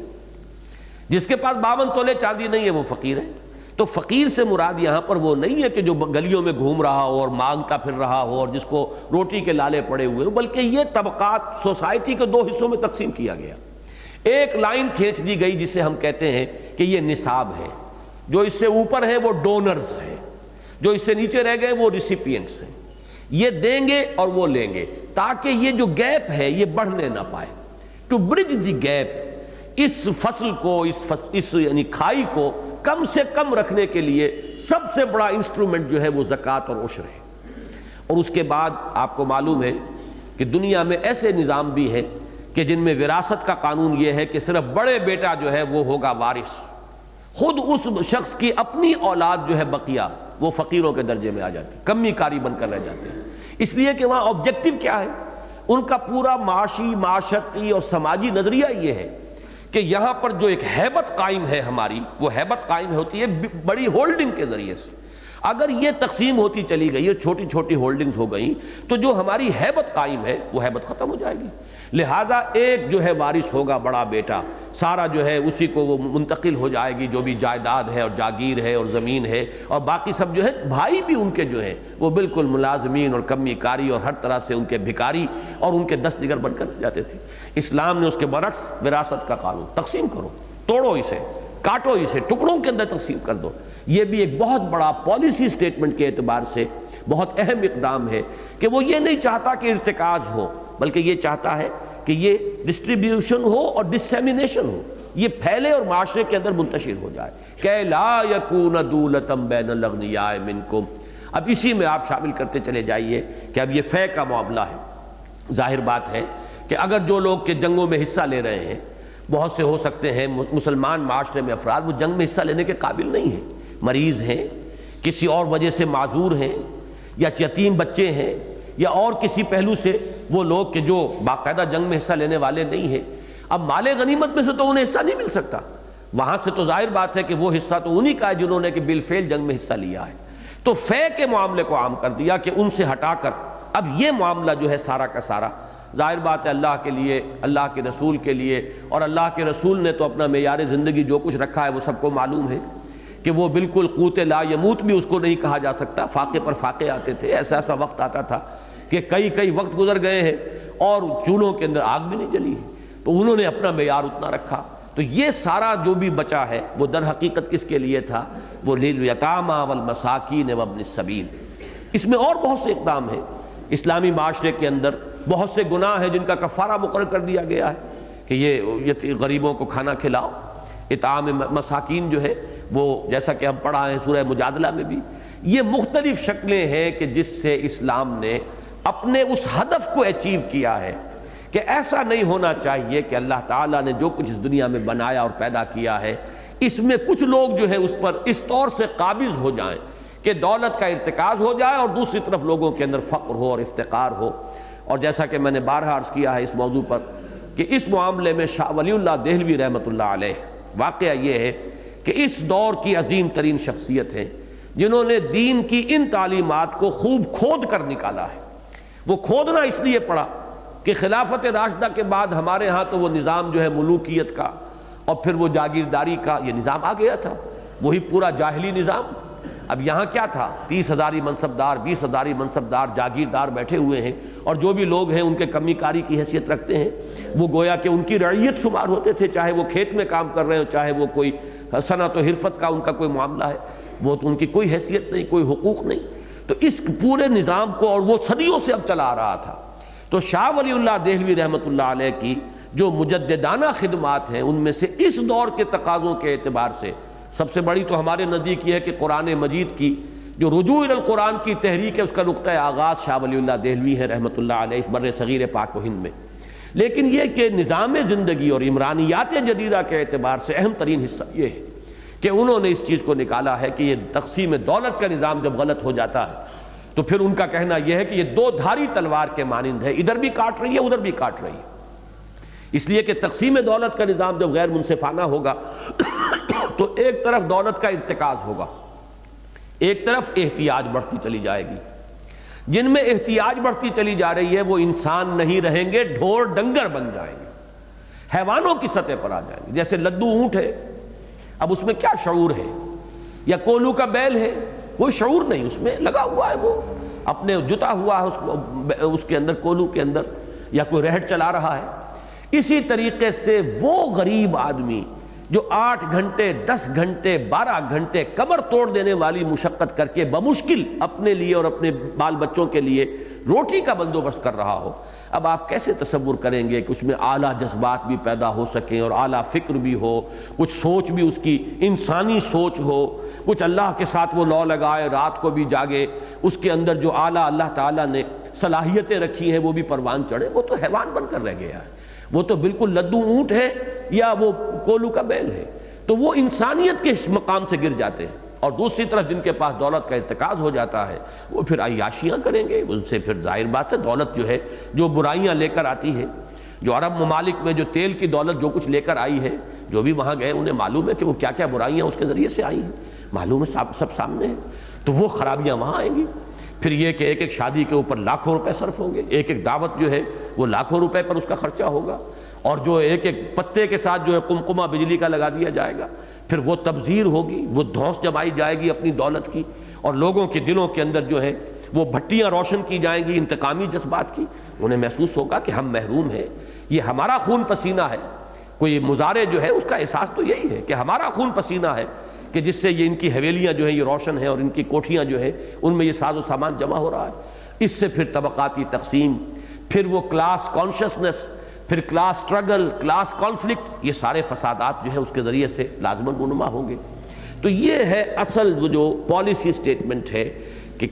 کہ لا یکون دولتم بین الاغنیاء منکم، جیسے کہ اسلام کے سماجی نظام کے ضمن میں نے بارہا عرض کیا ہے، ایک چیز معین کی، لا تقربوا الزنا انہ کان فاحشۃ وساء سبیلا۔ اب یہ ایک ہدف معین ہو، زنا کے قریب تک نہ پھٹکو، وہ بہت ہی بری راہ ہے اور بہت ہی فحش کام ہے۔ اب اس کے لیے ہدف ہے یہ، عورتوں اور مردوں کے جداگانہ میدان کار ہو، مخلوط معاشرہ نہ ہو، ستر اور حجاب کے احکام ہو، نکاح کو آسان بنایا جائے، نکاح کے راستے میں رکاوٹیں دور کی جائے۔ یہ سارا سب کچھ کس لیے ہے؟ اس زنا کا سد باب کرنا۔ اس میں اصل ہدف کیا ہے؟ لا تقربوا الزنا انہ کان فاحشۃ وساء سبیلا۔ یہ ایک ہدف ہے، یہ آبجیکٹو ہے جسے اچیو کرنا ہے، اس کے لیے سارے اقدامات ہیں کہ جو کیے جائیں گے۔ اسی طریقے سے یہ اصل میں بہت اہم پالیسی سٹیٹمنٹ ہے اسلام کے معاشی نظام کا، کہ لا یکون دولتم بین الاغنیاء منکم، تاکہ دولت یا سرمایہ جو ہے وہ نہ رہ جائے اغنیاء ہی کے مابین گردش میں۔ یہاں یکونا کا فاعل جو ہے وہ افا اللہ کی طرف جائے گا۔ یہ چونکہ آ رہا ہے کس کے لیے؟ یہاں پر جو بات کا سبب بنا ہے، جو سبب نزول کہہ لیجئے، وہ مال فے ہے۔ تو مال فے کے حکم کے ضمن میں یہ بات آ رہی ہے تاکہ وہ امراء ہی کے ہاں گردش میں نہ رہ جائے۔ جو لوگ جنگ میں حصہ لے رہے ہیں، صاحب حیثیت ہیں، اب انہی کے اندر یہ سب کچھ تقسیم کر دیا گیا، تو وہ فقراء مساکین وہ تو پھر پیچھے کے پیچھے رہ جائیں گے، اور یہ گیپ جو ہے بڑھتا چلا جائے گا جیسے جیسے فتوحات ہوں گی اور اللہ تعالیٰ کی طرف سے جو ہے مال غنیمت کے دروازے کھلیں گے۔ اگر یہ مدیں اس طریقے سے رکھ نہ دی جائیں تو یہ تقسیم بڑھتی چلی جائے گی، اور یہ گیپ جو ہے یہ بڑھتا چلا جائے گا۔ اس کو روکنا مقصود ہے۔ یہی وجہ ہے کہ اس مال فے کو اندر اصل مدیں شامل کر دی گئیں۔ ما فا اللہ علی رسولہ من اہل القری فللہ وللرسول ولذی القربى والیتامى والمساکین وابن السبیل کی لا یکون دولتم بین الاغنیاء منکم وما آتاکم الرسول فخذوہ وما نہاکم عنہ فانتہوا۔ اور جو کچھ رسول تمہیں دے دیں لے لو، اور خضوع ہو جو ہے نا مضبوطی سے پکڑو۔ یہاں پر بھی نوٹ کیجئے، جیسا کہ میں نے عرض کیا، یہ اصول کے طور پر بات سمجھ لیجئے، قرآن مجید میں جو فلسفہ اور حکمت کے مضامین آتے ہیں وہ عام طور پر ضمنی طور پر آتے ہیں۔ کوئی اور بات چل رہی ہے، درمیان میں کوئی بات آ جائے گی جو بڑی اہم ہوگی، اس خاص بحث کے اندر شاید اس کی وہ اہمیت نہ ہو، لیکن جو اس کے عموم لفظ پر اگر غور کریں گے اور اس میں غوطہ زنی کریں گے تو معلوم ہوگا کہ ایک بہت بڑا حکمت کا موتی ہمارے ہاتھ آ گیا ہے۔ یہ میں عرض کر چکا ہوں اس سے پہلے بھی سورہ حدید کے ضمن میں بھی۔ اسی طریقے سے ما آتاکم الرسول فخذوہ وما نہاکم عنہ فانتہوا۔ اب اس کا ایک مفہوم تو وہ ہوگا کہ جو فوری طور پر جس کانٹیکسٹ میں یہ آیت نازل ہو رہی ہے اس میں آپ اس کو معین کریں گے۔ اس میں آپ ذرا اس پس منظر کو سمجھ لیجئے کہ کس قدر حساس ایشو ہے یہ، اس لیے کہ مال غنیمت کی میں نے پوری تاریخ آپ کو بتائی۔ چند سال پہلے تک وہ لوگ اس کے عادی تھے کہ جو جھپٹا مار لے اور جس کے قبضے میں جو آ گیا وہ اس کا ہے۔ یہ ان کی گویا کہ روایت چلی آ رہی تھی ہمیشہ سے۔ اس روایت کا موڑنا، اس کے رخ کو بدلنا کوئی آسان بات نہیں تھی۔ اس کو روکنا تو اسی شکل میں ہو سکتا ہے کہ پختہ یقین ہے اللہ پر، پختہ یقین ہے اللہ کے رسول پر، یہ یقین ہے کہ جو کچھ یہ کہہ رہے ہیں اپنے جی سے نہیں کہہ رہے، یہ اللہ کا حکم ہے، اور اس کو انسان جو ہے اپنے لیے واجب التسلیم جو ہے اگر وہ قرار دے گا، تبھی یہ چیزیں جو ہیں اتنی بڑی بڑی چیزیں اتنی آسانی سے اس معاشرے کے اندر طے ہوتی چلی گئیں، حل ہوتی چلی گئیں۔ تو اس میں یہ آیت آئی ہے ما آتاکم الرسول فخذوہ وما نہاکم عنہ فانتہوا۔ اور حضور صلی اللہ علیہ وسلم نے اس معاملے میں اپنے خصوصی اختیارات کا بھی جو ہے استعمال فرمایا ہے۔ چنانچہ مکہ فتح ہوا اور مکے والوں سے کوئی شے بھی نہیں لی گئی، نہ وہ فے تھا نہ وہ مال غنیمت تھا، سب کا سب انہی کے حوالے چھوڑ دیا، حضور صلی اللہ علیہ وسلم کا اختیار تھا۔ اب یہ اس تحریک کے دوران کس وقت کس چیز کی کیا مصلحت ہے، اگر تو ایک قانون بنا دیا جائے اور اس قانون کی پابندی حضور کو بھی کرنے جو ہے وہ لازم ہو گئی ہوتی تو پھر تو یہ کہ آپ کے ہاتھ بند گئے ہوتے، جبکہ ایک تحریک کے دوران جو بھی اس کا سربراہ ہے وہ جانتا ہے کہ اس وقت کس چیز کی مصلحت زیادہ ہے، اس وقت کس چیز کی ضرورت جو ہے وہ اس تحریک کے اعتبار سے وہ اہمیت کے پہلو سے بہت بڑھ گئی ہے۔ لہذا اس معاملے میں قانون کیا رہنا چاہیے، جو رسول دے دے قبول کر لو، بلکہ مضبوطی سے تھام لو، اور جس چیز سے روک دے رک جاؤ۔ یہ ہے اصل ایمان، یہ ہے در حقیقت اللہ کے رسول پر ایمان کا جو حاصل ہے، لب لباب ہے، خلاصہ ہے۔ یہ جذبہ ہوگا تو کوئی کسی معاملے میں کہیں کوئی تمہارے لیے کوئی الجھن پیش نہیں آئے گی، لیکن اگر کہیں اس جذبے میں کمی ہے تو پھر تو 100 طرح کے سوال ہو سکتے ہیں۔ یہی سوال ہو سکتا ہے جو میں نے خود کیا آپ کے سامنے، جس کی وجہ سے امام رازی نے کہا، اس رائے کو زیادہ وہ قوی قرار دے رہے ہیں کہ یہ آیات جو ہے غزوہ بنی النضیر پر پورے طور پر منطبق ہی نہیں ہوتی، یہ تو فدق کا معاملہ ہے۔ اس لیے کہ بہرحال ایک شخص آرگو کر سکتا ہے کہ اگر ہم نہ آئے ہوتے، اگر ہم نے یہاں پر یہ محاصرہ نہ کیا ہوتا، اگر دشمن کو یہ معلوم نہ ہوتا کہ یہ مرنے مارنے پر تل چکے ہیں، تو کیا یہ آسانی سے یہ اپنا جو سرنڈر کرنے کے لیے تیار ہو جاتے؟ تو دلیل تو ان کے پاس موجود تھی کہ اس میں ہمارا حصہ ہے۔ اصل شے یہ نہیں ہے، اصل شے کیا ہے؟ ما آتاکم الرسول فخذوہ وما نہاکم عنہ فانتہوا۔ اب یہ تو ہوا خاص اس پس منظر میں، جیسا کہ میں نے عرض کیا پہلے مال غنیمت کے معاملے میں، جیسا کہ میں نے عرض کیا تھا پہلے تو جیسے کہتے ہیں محاورے میں کہ زمین ہی ان کے قدموں تلے سے نکال لی گئی کہ یہ جو انفال ہے یہ ہے ہی اللہ اور اس کے رسول کے، جاؤ چھٹی کرو، تم میں سے کسی کا کوئی حق ہے ہی نہیں۔ یسألونک عن الانفال قل الانفال للہ والرسول، یہ اللہ اور اس کے رسول کا حصہ، کسی اور کا اس میں کوئی حصہ ہی نہیں۔ پہلے تو یہ بات کہی گئی۔ اگر وہ تربیت نہ ہو گئی ہوتی تو اسی وقت لوگ کھڑے ہو جاتے، کیسے یہ کیا بات کہہ دی گئی، ہمارا حق ہے، ہم نے یہاں پر آ کے اپنا خون بہایا ہے، ہم نے یہاں پہ رزق لیا ہے، جانیں اپنی ہتھیلی پر رکھ کر آئے ہیں تو ہمارا حق ہے، لیکن نہیں، قطعا نہیں۔ اس کے بعد ظاہر بات ہے کہ جو بھی دے دیا گیا کہ خمس جو ہے اس کے لیے باقی 4 حصے تمہارے مابین تقسیم ہو جائیں گے۔ اب یہ فے کا معاملہ تو اتنا کٹھن تھا کہ کوئی حصہ تمہارا ہے ہی نہیں سرے سے، یہ پورا کا پورا مال۔ اور جیسا کہ میں نے عرض کیا پہلی مرتبہ بڑے پیمانے پر یہ اموال جو ہے دشمنوں سے مسلمانوں کو ملے تھے، اتنے بڑے پیمانے پر۔ یہود کا قبیلہ دولت مند سرمایہ دار، ان کا اسلحہ، ان کا ساز و سامان، ان کا وہ گھر جو بھی کچھ انہوں نے توڑ پھوڑ بھی دیے تھے، لیکن پھر بھی کتنا کوئی ساز و سامان ہوگا، 3 گھر جو ہیں وہ ایک اونٹ پر کیا کچھ لاد کر لے گئے ہوں گے، باقی سب کچھ وہیں پڑا ہوا تھا۔ پھر ان کے باغات تھے، ان کی زمینیں تھیں، لیکن یہ کہ اس کے بارے میں کس درجے ان حضرات نے، صحابہ کرام نے رضی اللہ تعالی عنہم اجمعین، جس طریقے سے سر تسلیم خم کیا ہے کہ جو حکم ہے، ابھی میں عرض کروں گا انصار کے ذکر جب آئے گا کہ کس طریقے سے انہوں نے ایثار کیا ہے، جس کی تعریف یہاں کی جا رہی ہے۔ تو اصل میں یہاں دین کی اصل روح جو ہے، جیسا کہ میں نے عرض کیا کہ فلسفہ نظام دین کے نظام کا جو فلسفہ ہے، اس میں نظام معیشت کے اعتبار سے اہم ترین ہدف ان الفاظ میں یہاں آ گیا کہ لا یکون دولتم بین الاغنیاء منکم۔ اسی طرح روح دین کیا ہے؟ ما آتاکم الرسول فخذوہ وما نہاکم عنہ فانتہوا۔ اسی سے سارا معاملہ چلے گا کہ صرف قرآن ہی نہیں ہے اسلامی شریعت کا ماخذ، حدیث رسول ہے، فرمان رسول ہے، عمل رسول ہے، تقریر رسول ہے، جس کا میں نے شروع میں وضاحت کی تھی۔ یہ تمام چیزیں بھی ہمارے دین کے اس قانونی نظام کا ایک ماخذ ہے، اس کی جڑ ہے، بنیاد ہے۔ چنانچہ حضرت عبداللہ ابن مسعود رضی اللہ تعالیٰ عنہ نے ایک مرتبہ کہیں وعظ کے اندر ایک بات فرما دی کہ جو عورتیں اس طرح کا فیشن کرتی ہیں، وہ بالوں کی ایک خاص جو وضع قطع بنانی شروع کی گئی تھی، ان پر اللہ نے لعنت فرمائی ہے۔ اب ایک خاتون آ گئی کہ یہ آپ نے کیسے کہہ دیا؟ قرآن میں بھی پڑھتی ہوں، قرآن میں تو یہ نہیں ہے، اللہ نے تو نہیں فرمایا، اللہ نے لعنت نہیں فرمائی۔ حضرت عبداللہ ابن مسعود نے فرمایا کہ بیٹی تم قرآن میں یہ آیت نہیں پڑھتی، ما آتاکم الرسول فخذوہ وما نہاکم عنہ فانتہوا؟ ان کا جی یہ تو آیت میں نے پڑھی ہے قرآن میں، تو حضور نے لعنت فرمائی ہے،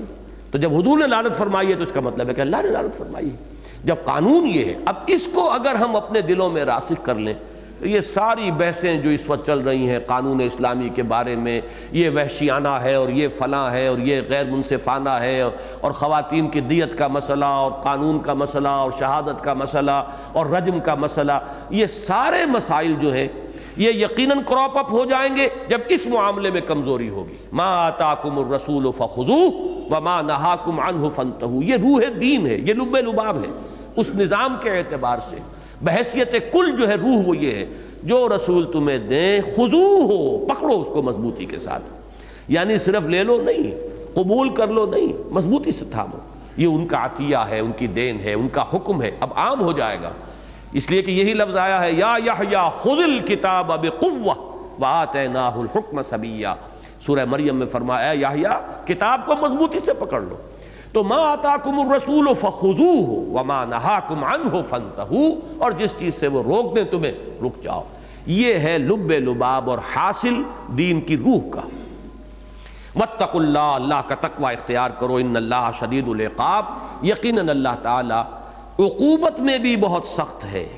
اگرچہ وہ رحیم ہے، غفور ہے، ودود ہے، تواب ہے، غفار ہے، سب ہے، لیکن شدید العقاب بھی ہے، عزیز ذو انتقام بھی ہے، انتقام لینے والا زبردست اور سزا دینے والا بہت سخت۔ تو یہ چیز جو ہے اس کو بھی پیش نظر رکھو۔ للفقراء المہاجرین، ابھی یہ لام جو آ رہا ہے یہ گویا کہ وہی للہ ولرسولہ، اس کے ساتھ ہی للفقراء المہاجرین، اگرچہ ایک حکم عام تو اوپر آ چکا، لیکن اس وقت خاص سچویشن میں ایک اور حکم دیا جا رہا ہے کہ اس مال فے کے جو سب سے بڑھ کر اس وقت حقدار ہیں، وہ فوری طور پر جو سچویشن اس وقت مدینے میں موجود تھی، للفقراء المہاجرین، مہاجرین کے فقراء، وہ لوگ جو مکے سے گھر بار چھوڑ کر، اہل و عیال کو چھوڑ کر، اپنے گھروں کو چھوڑ کر، ساز و سامان چھوڑ کر نہتے نکل آئے، وہ لوگ جو ہیں وہ اس کے سب سے بڑھ کر مستحق ہیں۔ یہ ایک بہت بڑا مسئلہ تھا عملی کہ جو اس معاشرے میں پیدا ہوا تھا، اور آپ کو معلوم ہے کہ فوری طور پر تو حضور نے اس کا جو معاملہ کیا تھا مواخات، بھائی بنا دیا، اور بہت بڑا تاریخ کے اندر یہ واقعہ جو ہے اس کی کوئی مثال نہیں مل سکتی، اور کہ جس طریقے سے انصار نے اپنے گھر تقسیم کیے، اپنی زمینیں تقسیم کر دیں، باغات تقسیم کر دیے، اپنے کاروبار تقسیم کر دیے، دکانیں تقسیم کر دیں، یہاں تک کہ وہ واقعہ اس کے بیان کرنے میں ذرا حجاب آتا ہے، اس لیے کہ جو بھی اس وقت معاشرے کی ہماری کچھ اقدار بن گئی ہوتی ہیں اس میں وہ چیز بڑی عجیب سی محسوس ہوتی ہے کہ ایک انصاری صحابی نے اپنے بھائی مہاجر کو گھر میں لا کر، 2 بیویاں تھیں ان کی، گھر میں لا کے کھڑا کر دیا، پردے کے احکام اس وقت تک تھے ہی نہیں، وہاں کوئی حجاب نہیں تھا، ان کا کہ یہ میری 2 بیویاں ہیں، تمہیں جو پسند ہو میں اسے طلاق دے دوں، تم ان سے شادی کر لو، مجھے یہ گوارا نہیں ہے کہ میرے گھر میں 2 بیویاں موجود ہوں اور میرے بھائی کا گھر آباد نہ ہو۔ تو انہوں نے خیر اس سے معذرت کی کہ نہیں، مجھے اس کی ضرورت نہیں ہے، بہرحال یہاں تک کا ایثار ہے ان کا۔ لیکن اب یہ مرحلہ ایک آ گیا تھا کہ اس موقع پر پھر خصوصی طور پر اس مال فے میں سے جو بڑے پیمانے پر مسلمانوں کے ہاتھ لگا، اب ان کی مد جو ہے علیحدہ سے معین کر دی گئی، للفقراء المہاجرین الذین اخرجوا من دیارہم۔ اب یہ ان کی مدح ہو رہی ہے، ان کی تعریف کی جا رہی ہے، وہ کہ جو اپنے گھروں سے نکالے گئے، وہ اموالہم، اور اپنے مالوں سے، مال سب کو چھوڑ کر وہاں آئے تھے اپنے گھر بار، یبتغون فضلا من اللہ ورضوانا، وہ تو متلاشی ہیں، جویا ہیں، چاہتے ہیں 2 چیزیں، اللہ کا فضل اور اس کی رضا۔ یہ فضلا من اللہ سے مراد یہاں جنت ہے، سورہ حدید میں ہم پڑھ آئے ہیں ذالک فضل اللہ یؤتیہ من یشاء واللہ ذو الفضل العظیم، وہ جنت، وہ کہ جس کے بارے میں فرمایا کہ سابقوا الی مغفرۃ من ربکم وجنۃ عرضها کعرض السماء والارض اعدت للذین آمنوا باللہ ورسلہ ذالک فضل اللہ یؤتیہ من یشاء واللہ ذو الفضل العظیم۔ تو وہ جنت کے بھی طالب ہیں اور اللہ کی رضا، اللہ کی رضوان، اللہ ہم سے راضی ہو جائے۔ یہ جو آتے ہیں پچھلی صورت کے اندر آخر میں جو الفاظ آئے تھے رضی اللہ عنہم ورضوا عنہ، اللہ ان سے راضی ہو گیا، وہ اس سے راضی ہو گئے۔ یہ ایک کیفیت جو ہے باہمی رضامندی، ایک دوسرے کی رضا پر راضی ہو جانا، یہ ہے در حقیقت راضی برضائے رب رہنا، جو جمعے میں بھی اس مرتبہ بڑی تفصیل سے زیر بحث آئی تھی بات۔ تو ان کے 2 مقصود اور مطلوب ہیں، فضلا من اللہ ورضوانا، وہ اللہ کا فضل چاہتے ہیں، مراد ہے جنت، اور وہ اللہ کی رضا چاہتے ہیں۔ وَيَنْصُرُونَ اللَّهَ وَرَسُولَهُ، اور وہ کمر کسے ہوئے اللہ اور اس کے رسول کی مدد کے لیے، جان ہتھیلی پر رکھے ہوئے ہیں، گھروں سے نکل آئے۔ ظاہر بات ہے کہ انصار کے لیے تو معاملہ ہوتا تھا اپنے گھروں سے نکلنے کا، وہ تو گھروں سے نکلے ہوئے ہیں، وہ بیڑیاں ان کے پاؤں میں اب ہے نہیں، ایک ہی جھٹکے سے ساری بیڑیاں وہ توڑ کر آئے ہیں، لہذا وہ تو گویا کہ ہر وقت جسے کہتے ہیں آپ آن کال ہیں، جب چاہے انہیں پکار لیا جائے اور وہ حاضر ہوں گے اللہ اور اس کے رسول کی مدد کے لیے اور اللہ کی راہ میں اپنی جانیں ہتھیلی پر رکھ کر میدان میں آ جانے کے لیے۔ اولئک ھم الصادقون، یہی ہیں جو سچے ہیں۔ یہ صادق اس معنی میں ہے جس معنی میں کہ سورہ حجرات میں بھی آیا ہے، انما المؤمنون الذین آمنوا باللہ ورسولہ ثم لم یرتابوا وجاہدوا باموالہم وانفسہم فی سبیل اللہ اولئک ھم الصادقون۔ یا جیسے کہ ہمارا منتخب نصاب کا درس نمبر 2 جو آیا ہے بر، وہ بھی اسی پر ختم ہوتا ہے، اولئک الذین صدقوا واولئک ھم المتقون۔ یہاں صرف قول کی راست بازی نہیں ہے، کردار کی راستی،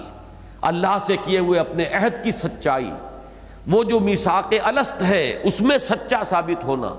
پھر جو میثاق ایمان ہے جیسا کہ سورہ حدید میں ہم پڑھ چکے ہیں، وَقَدْ أَخَذَ مِيثَاقَكُمْ إِن كُنتُم مُؤْمِنِينَ، اگر تم مومن ہو تو تم سے تو میثاق ہو چکا، قول و قرار ہو چکا۔ ان اللہ اشترى من المؤمنین انفسهم واموالهم بان لهم الجنہ، اہل ایمان سے تو ان کی جانیں اور مال اللہ خرید چکا، بیع و شرع ہو چکی۔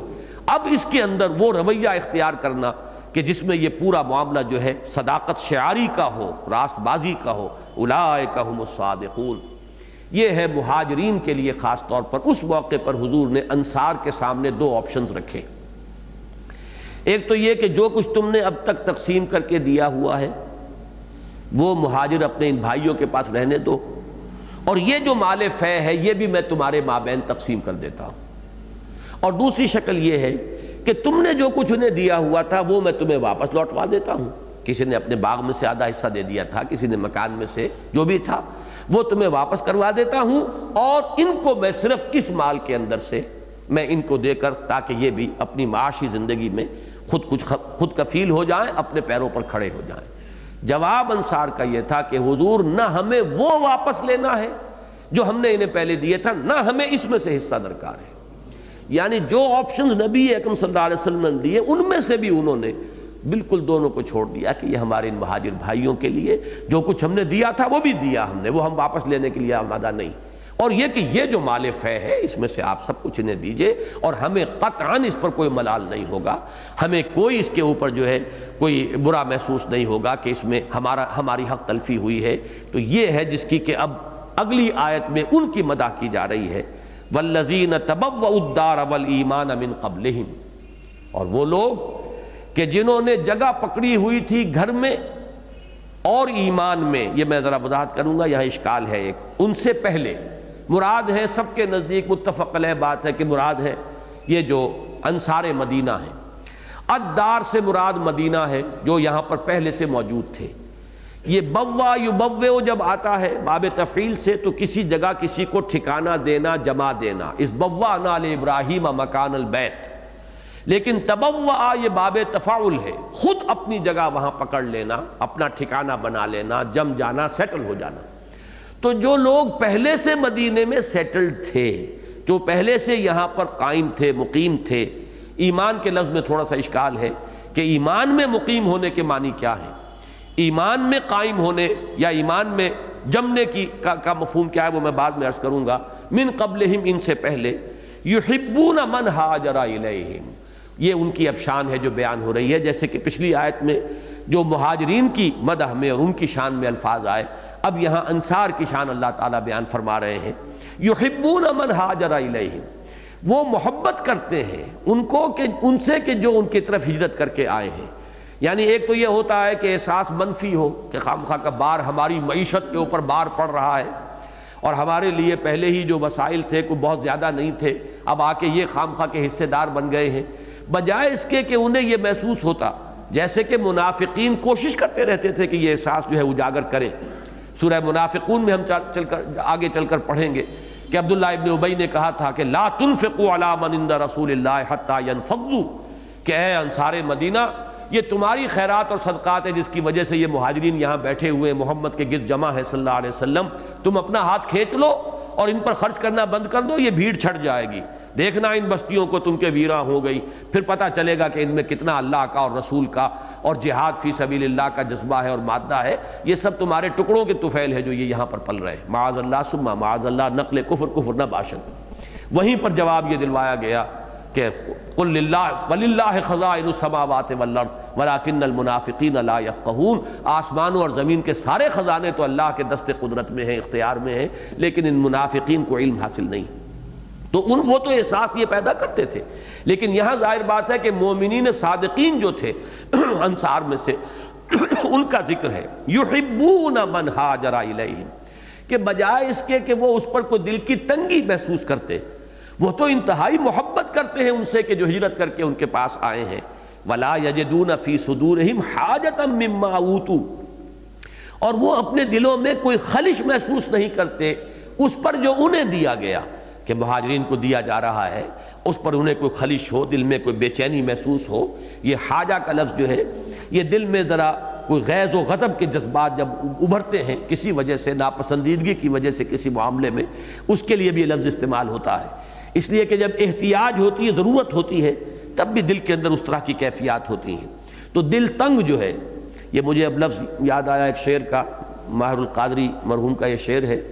کہ مجاہدوں سے کہو اس قدر نہ ہو دل تنگ، کہیں کہیں سے ذرا مڑ گئی ہیں شمشیریں۔ تو زیادہ پریشان ہونے کی بات نہیں ہے، نقصان آتا ہی ہے۔ مجاہدوں سے کہو اس قدر نہ ہو دل تنگ،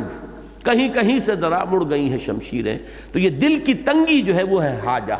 جیسے کہ تنگ حال ہوتا ہے آدمی، تنگ دست ہوتا ہے، تو دل کی بھی ایک تنگی سے محسوس ہونے لگتی ہے۔ تو یہاں فرمایا کہ لا یجدون فی صدورہم حاجۃ مما اوتوا، وہ اپنے دلوں میں کوئی تنگی محسوس نہیں کرتے اور کوئی خلش محسوس نہیں کرتے اس پر کہ جو انہیں دے دیا گیا، یعنی مہاجرین کو۔ وَيُؤْثِرُونَ عَلَىٰ أَنفُسِهِمْ وَلَوْ كَانَ بِهِمْ خَصَاصَةٌ، اور وہ تو ترجیح دیتے ہیں ان کو اپنے اوپر، اپنی ضروریات پر، خواہ خود ان کو فقر ہو، ان کو احتیاج ہو، ان کو بھوک لگی ہوئی ہو۔ بڑے بڑے واقعات ہیں یہ صحابہ کرام کے، کبھی حکایات صحابہ میں اس کو پڑھیے، سیر صحابہ کے مطالعے سے یہ چیزیں آئیں گی کہ حضور صلی اللہ علیہ وسلم نے کسی انصاری سے کہا کہ یہ کوئی مہمان ہے آج انہیں لے جاؤ۔ وہ گھر گئے اور بیوی نے بتایا کہ صرف اتنا ہی ہے کہ ہمارے بچے کھا سکتے ہیں اور کچھ نہیں ہے اس وقت موجود۔ کہا کہ بچوں کو تو خود جس طرح بھی ہو بہلا کر سلا دو اور پھر وہ کھانا لا کے بیٹھ جانا اور بتی گل کر دینا، ہم یہ انہیں باور کرائیں گے کہ ہم بھی کھا رہے ہیں، ہم نہیں کھائیں گے، تاکہ اللہ کے رسول کے مہمان جو ہیں وہ کھانا کھائیں اور ہم نہ کھائیں۔ اگر ہم نہیں کھائیں گے، بیٹھیں گے نہیں ساتھ، تو وہ بھی نہیں کھائیں گے، لیکن بتی گل کر دینا تاکہ انہیں پتہ نہ چلے، وہ یہی سمجھے کہ ہم بھی کھا رہے ہیں۔ تو یہ واقعہ یہ ہے کہ کوئی تحریک، بالخصوص انقلابی تحریک، اصلاحی تحریک، علمی تحریک، یہ کام دنیا میں ہوتے رہتے ہیں، ان چیزوں کی اس میں ضرورت نہیں ہے۔ کوئی انقلابی تحریک ان اوصاف کے بغیر چل ہی نہیں سکتی، یہ تو اس کے لوازم میں سے، پری ریکویزٹس سے، بالکل یوں سمجھیے کہ یہ لا بد من ہو۔ اور یہ دنیا میں جو دوسری انقلابی تحریکیں انہوں نے بھی یہ کیفیات پیدا کی ہیں۔ آپ وہ پڑھیے وہ ناول جو ہے مدر، آپ کو اندازہ ہو جائے گا کمیونسٹ ریولوشن جو آیا کس انداز میں آیا ہے، کس کس قسم کے احساسات، ان کے کامریڈ شپ جو تھی ان کی، کہ ان کا یہ میرا ہم مقصد اور میرے نظریے میں میرا ساتھی، میرے مقصد میں میرا ساتھی، یہ جو میرا دست و بازو ہے، کس طرح انہوں نے اپنی خونی رشتوں کے اوپر اپنی اس رفاقت جو ہے اس کو ترجیح دی ہے۔ جب تک یہ شے نہیں ہوتی تو وہ کوئی تحریک انقلابی تحریک بن ہی نہیں سکتی۔ اور یہ واقعتاً صحابہ کرام اعلیٰ ترین نمونہ جو ہے وہ صحابہ کرام نے پیش کیا، یوسرون علی انفسہم ولو کان بہم خصاصہ، اور وہ اپنے اوپر، ایثار کہتے ہیں ترجیح کو، دوسرے کو ترجیح دینا، بل توسرون الحیات الدنیا والآخرۃ خیر وابقیٰ، تم دنیا کی زندگی کو ترجیح دیتے ہو حالانکہ آخرت جو ہے بہتر بھی ہے اور باقی رہنے والی بھی ہے۔ تو ایثار کے لفظی معنی ترجیح ہے، کسی شے کو ترجیح دینا کسی پر۔ اب جب ہم ایثار کرتے ہیں اس کا مطلب ہم دوسروں کو ترجیح دے رہے ہیں اپنے اوپر، اس کی ضرورت کو مقدم رکھ رہے ہیں اپنی ضرورت پر، اور اس کی پسند کو مقدم رکھ رہے ہیں اپنی پسند پر۔ تو یہ ترجیح کا معاملہ ہے۔ یوسرون علی انفسہم، وہ اپنے اوپر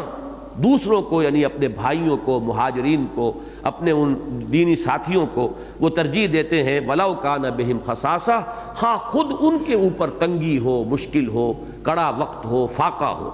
خصاصہ کا لفظ بھی سمجھ لیجئے کہ در حقیقت یہ لفظ آتا ہے فرج کے لیے. کہیں کوئی رخنا ہے، کوئی مکان ہے، اس کی دیوار میں تریڑ آ گئی، اسے خصاصہ کہیں گے. دروازہ ہے، اس کے اندر کوئی سوراخ ہو گیا، خصاصہ. دروازے کی تو مقصد یہ ہے کہ باہر اور اندر کے درمیان ایک وہ حجاب بن جائے. اگر سوراخ ہے اور نگاہ جا رہی ہے تو پھر وہ بھی خصاصہ کہلائے گا. لباس کہیں سے بوسیدہ ہے، پھٹا ہوا ہے، وہ خصاصہ کہلائے گا. اسی طریقے سے کوئی غلاف ہے، کوئی برقع ہے، وہ کہیں سے پھٹا ہوا، وہ خصاصہ کہلائے گا. تو اسی طریقے سے تنگی کی حالت بھی ایسی ہے جس میں انسان کی عزت نفس جو ہے گویا کہ وہ یعنی لوگوں کے سامنے آ جاتی ہے. اور اس اعتبار سے تنگی اور فقر اور احتیاج کے لیے بھی لفظ استعمال ہوتا ہے. وَلَوْ كَانَ بِهِمْ خَصَاصَةٌ، اور وہ بھی خصاصہ بھی اس نوعیت کا کہ نمایاں ہو رہا ہو کہ ان کی خود اپنی احتیاج ہے، ان کی اپنی ضرورت مندی ہے، وہ خود کو اس وقت اس اعتبار سے ظاہری اعتبار سے غنی نہیں ہے، اس کے باوجود وہ اپنے بھائیوں کو اپنے اوپر ترجیح دیتے ہیں. وَمَنْ يُوقَ شُحَّ نَفْسِهِ فَأُولَٰئِكَ هُمُ الْمُفْلِحُونَ، اور جو بچا لیا گیا اپنے نفس کے شح سے. یہ شح کا لفظ جو ہے یہ بہت مرتبہ آیا ہے قرآن مجید میں. آگے سورہ تغابن میں بھی آئے گا اسی الفاظ میں، وَمَنْ يُوقَ شُحَّ نَفْسِهِ فَأُولَٰئِكَ هُمُ الْمُفْلِحُونَ. شح کے معنی کیا ہیں؟ دیکھیے، انسان میں مال کی محبت کے دو رخ ہیں. ایک تو یہ کہ بہتات کی طلب زیادہ آئے اور آئے اور آئے، اس کے لیے لفظ ہوگا حرص اور تکاثر. تکاثر، الہاکم التکاثر حتی زرتم المقابر، تمہیں اس کثرت کی طلب نے اور بہتات کی طلب نے غافل کیے رکھا یہاں تک کہ قبروں تک جا پہنچے. اور حرص بھی اسی کو کہتے ہیں، مزید، حل من مزید، اور آئے. اور ایک ہے لفظ بخل، جو آ گیا ہے وہ خرچ نہ ہو، وہ جمع رہے، وہ دوسرا رخ ہو جائے گا اس کا، اسے سید سید کر رکھنا. الذی جمع مالا وعددہ یحسب ان مالہ اخلدہ، یہ ہے در حقیقت بخل. خرچ کرنے میں تنگی یہ بخل ہے، اور حاصل کرنے میں وہ اگر جوع البقر ہو گئی ہے اور انسان جو ہے لگا ہوا ہے مزید لینے میں، وہ ہے حرص اور تکاثر. شح جو ہے وہ اصل میں نفس انسانی کی وہ کیفیت ہے جو ان تمام بیماریوں کا منبع اور سرچشمہ ہے. شح جو ہے وہی بنیاد ہے بخل کی، شح ہی بنیاد ہے حرص کی اور تکاثر کی. یوں کہ یہ مال کی محبت، جی میں یہ مال و اسباب دنیاوی سے اگر محبت کا مادہ ہے تو پھر بخل بھی ہوگا. جو ہے اس کو انسان ہاتھ سے جانے نہیں دے گا، سید سید کر رکھے گا. اور مزید کے لیے، بلکہ اگر اس کے اندر وہ ایمان کی اور کمزوری ہے تو پھر وہ حلال اور حرام کی تمیز بھی ہٹا دے گا، جائز ناجائز کا فرق جو ہے وہ بھی ختم کر دے گا. تو وہ یہ شح ہے اصل شے. اور اس شح کے بارے میں فرمایا گیا ہے، ایک حدیث میں حضور فرماتے ہیں ثلاث منجیات و ثلاث مہلکات. تین چیزیں ہیں نجات دینے والی، تین چیزیں ہیں ہلاک کر دینے والی. اور اس میں جو ہلاک کرنے والی چیزیں ہیں ان میں فرمایا فَهَوًا مُتَّبَعٌ، وہ خواہش نفس جس کا انسان اتباع کر رہا ہے. جو بھی خواہش دل سے اٹھی اندر سے، اڈ یا لیبیڈو کی جو بھی طلب بیدار ہوئی اندر سے، ہم اس کی پیروی کے لیے دست بستہ حاضر ہو گئے. یہ ہے ہَوًا مُتَّبَعٌ وَشُحٌ مُطَاعٌ. اور یہ مال کی محبت جو ہے اس کی اگر اطاعت کی جا رہی ہے، آدمی ایک تو یہ کہ کشمکش کرتا ہے، مجاہدہ مان نفس کرتا ہے، جیسے کہ حضور نے فرمایا المجاہد من جاہد نفسہ، اصل مجاہد تو ہے ہی وہ جو اپنے نفس سے جہاد کرتا ہے. اور پوچھا گیا کہ ای الجہاد افضل یا رسول اللہ، اے اللہ کے رسول یہ فرمائیے کہ سب سے اعلیٰ اور افضل جہاد کون سا ہے؟ جواب اور ارشاد فرمایا ان تجاہد نفسک فی طاعت اللہ. تو یہ نفس کی کمزوریاں جو ہیں ان کے خلاف کشمکش کرتے ہوئے نہى النفس عن الہوا، اپنے نفس کو ان خواہشات سے روک کر رکھنا، اس کی لگام کھینچ کر رکھنا، یہ ہے در حقیقت کہ جو انسان کے نجات کا ذریعہ بنے گی. اور اگر اپنے نفس کی ان چیزوں کے پیچھے آدمی لگ گیا، انہی کی اطاعت کرتا رہا، جو بھی اس کا کہنا ہے وہ مان لیا، تو فرمایا حضور نے کہ یہ بھی مہلکات میں سے ہلاک کرنے والی چیزیں. فَهَوًا مُتَّبَعٌ وَشُحٌ مُطَاعٌ وَإِعْجَابُ الْمَرْءِ بِنَفْسِهِ، انسان کا اپنے آپ کو کچھ سمجھنا، اپنی صلاحیتیں، اپنی توانائیاں، اپنی نیکیاں، اپنے اعمال، اپنا علم، اپنا تقوی، اپنا زہد، اپنی عبادت، اس کا اگر کوئی زوم پیدا ہو جائے، تکبر اور عجب پیدا ہو جائے، فرمایا ہی اشدہن، تینوں میں سب سے زیادہ شریر یہ تیسری چیز ہے، تعجب اور عجب. انسان کا اپنے بارے میں کچھ ہونے کا احساس ساری نیکیوں کو ختم کر دینے والی شے ہے. فرمایا وَمَن یُوقَ شُحَّ نَفْسِهِ فَأُولَٰئِکَ هُمُ الْمُفْلِحُونَ، اور جو اپنے جی کے لالچ سے بچا لیا گیا. اب یہاں بڑا پیارا لفظ ہے یوقا، بچا لیا گیا. آسان کام نہیں ہے یہ تو یوں سمجھیے کہ اللہ تعالیٰ کی طرف سے ہے، اللہ جس کو بچا لے. یہی احساس ہونا چاہیے کہ اللہ تعالیٰ ہی اپنی پناہ میں لے لے، کہ وہ ہمارے نفس کے جو یہ تقاضے ہیں اللہ تعالیٰ ہمیں ان سے بچائے. جیسے کہ وہ دعائیں جو ہیں حضور سے منقول، ان میں یہ بھی آتا ہے وَلَا تَكِلْنِي إِلَىٰ نَفْسِي طَرْفَةَ عَيْنٍ، پروردگار مجھے اپنے نفس کے حوالے نہ کر دیجو، کبھی پلک جھپکنے جتنی دیر بھی مجھے میرے نفس کے حوالے نہ کر دیجو، بلکہ مجھے اپنی پناہ میں رکھ. نعوذ باللہ من شرور انفسنا ومن سیئات اعمالنا، ہم اللہ ہی کی پناہ طلب کرتے ہیں اپنے نفس کی شرارتوں سے. تو اپنے نفس کی شرارتوں سے اللہ کی پناہ طلب کرتے رہنا چاہیے، اس لیے کہ اللہ ہی بچائے تو انسان بچ سکتا ہے، ورنہ یہ چیزیں تو انہرنٹ ہیں. ان النفس لامارۃ بالسوء، یہ نفس تو برائی کا حکم دینے والا ہے ہی اور ہر شخص کے ساتھ لگا ہوا ہے. تو وَمَن یُوقَ شُحَّ نَفْسِهِ، جو بچا لیا گیا اپنے جی کے اس لالچ سے اور یہ محبت مال اور حب دنیا اور حب مال سے، فَأُولَٰئِکَ هُمُ الْمُفْلِحُونَ، تو یہی لوگ ہیں کہ جو فلاح پانے والے ہیں. ایک آیت آج بھی ہمارے درس میں رہ گئی ہے، لیکن چونکہ 1.5 گھنٹہ مکمل ہو چکا ہے میں درس کو یہیں ختم کر رہا ہوں. بارک اللہ لی ولکم فی القرآن العظیم ونفعنی وإیاکم بالآیات والذکر الحکیم. بلکہ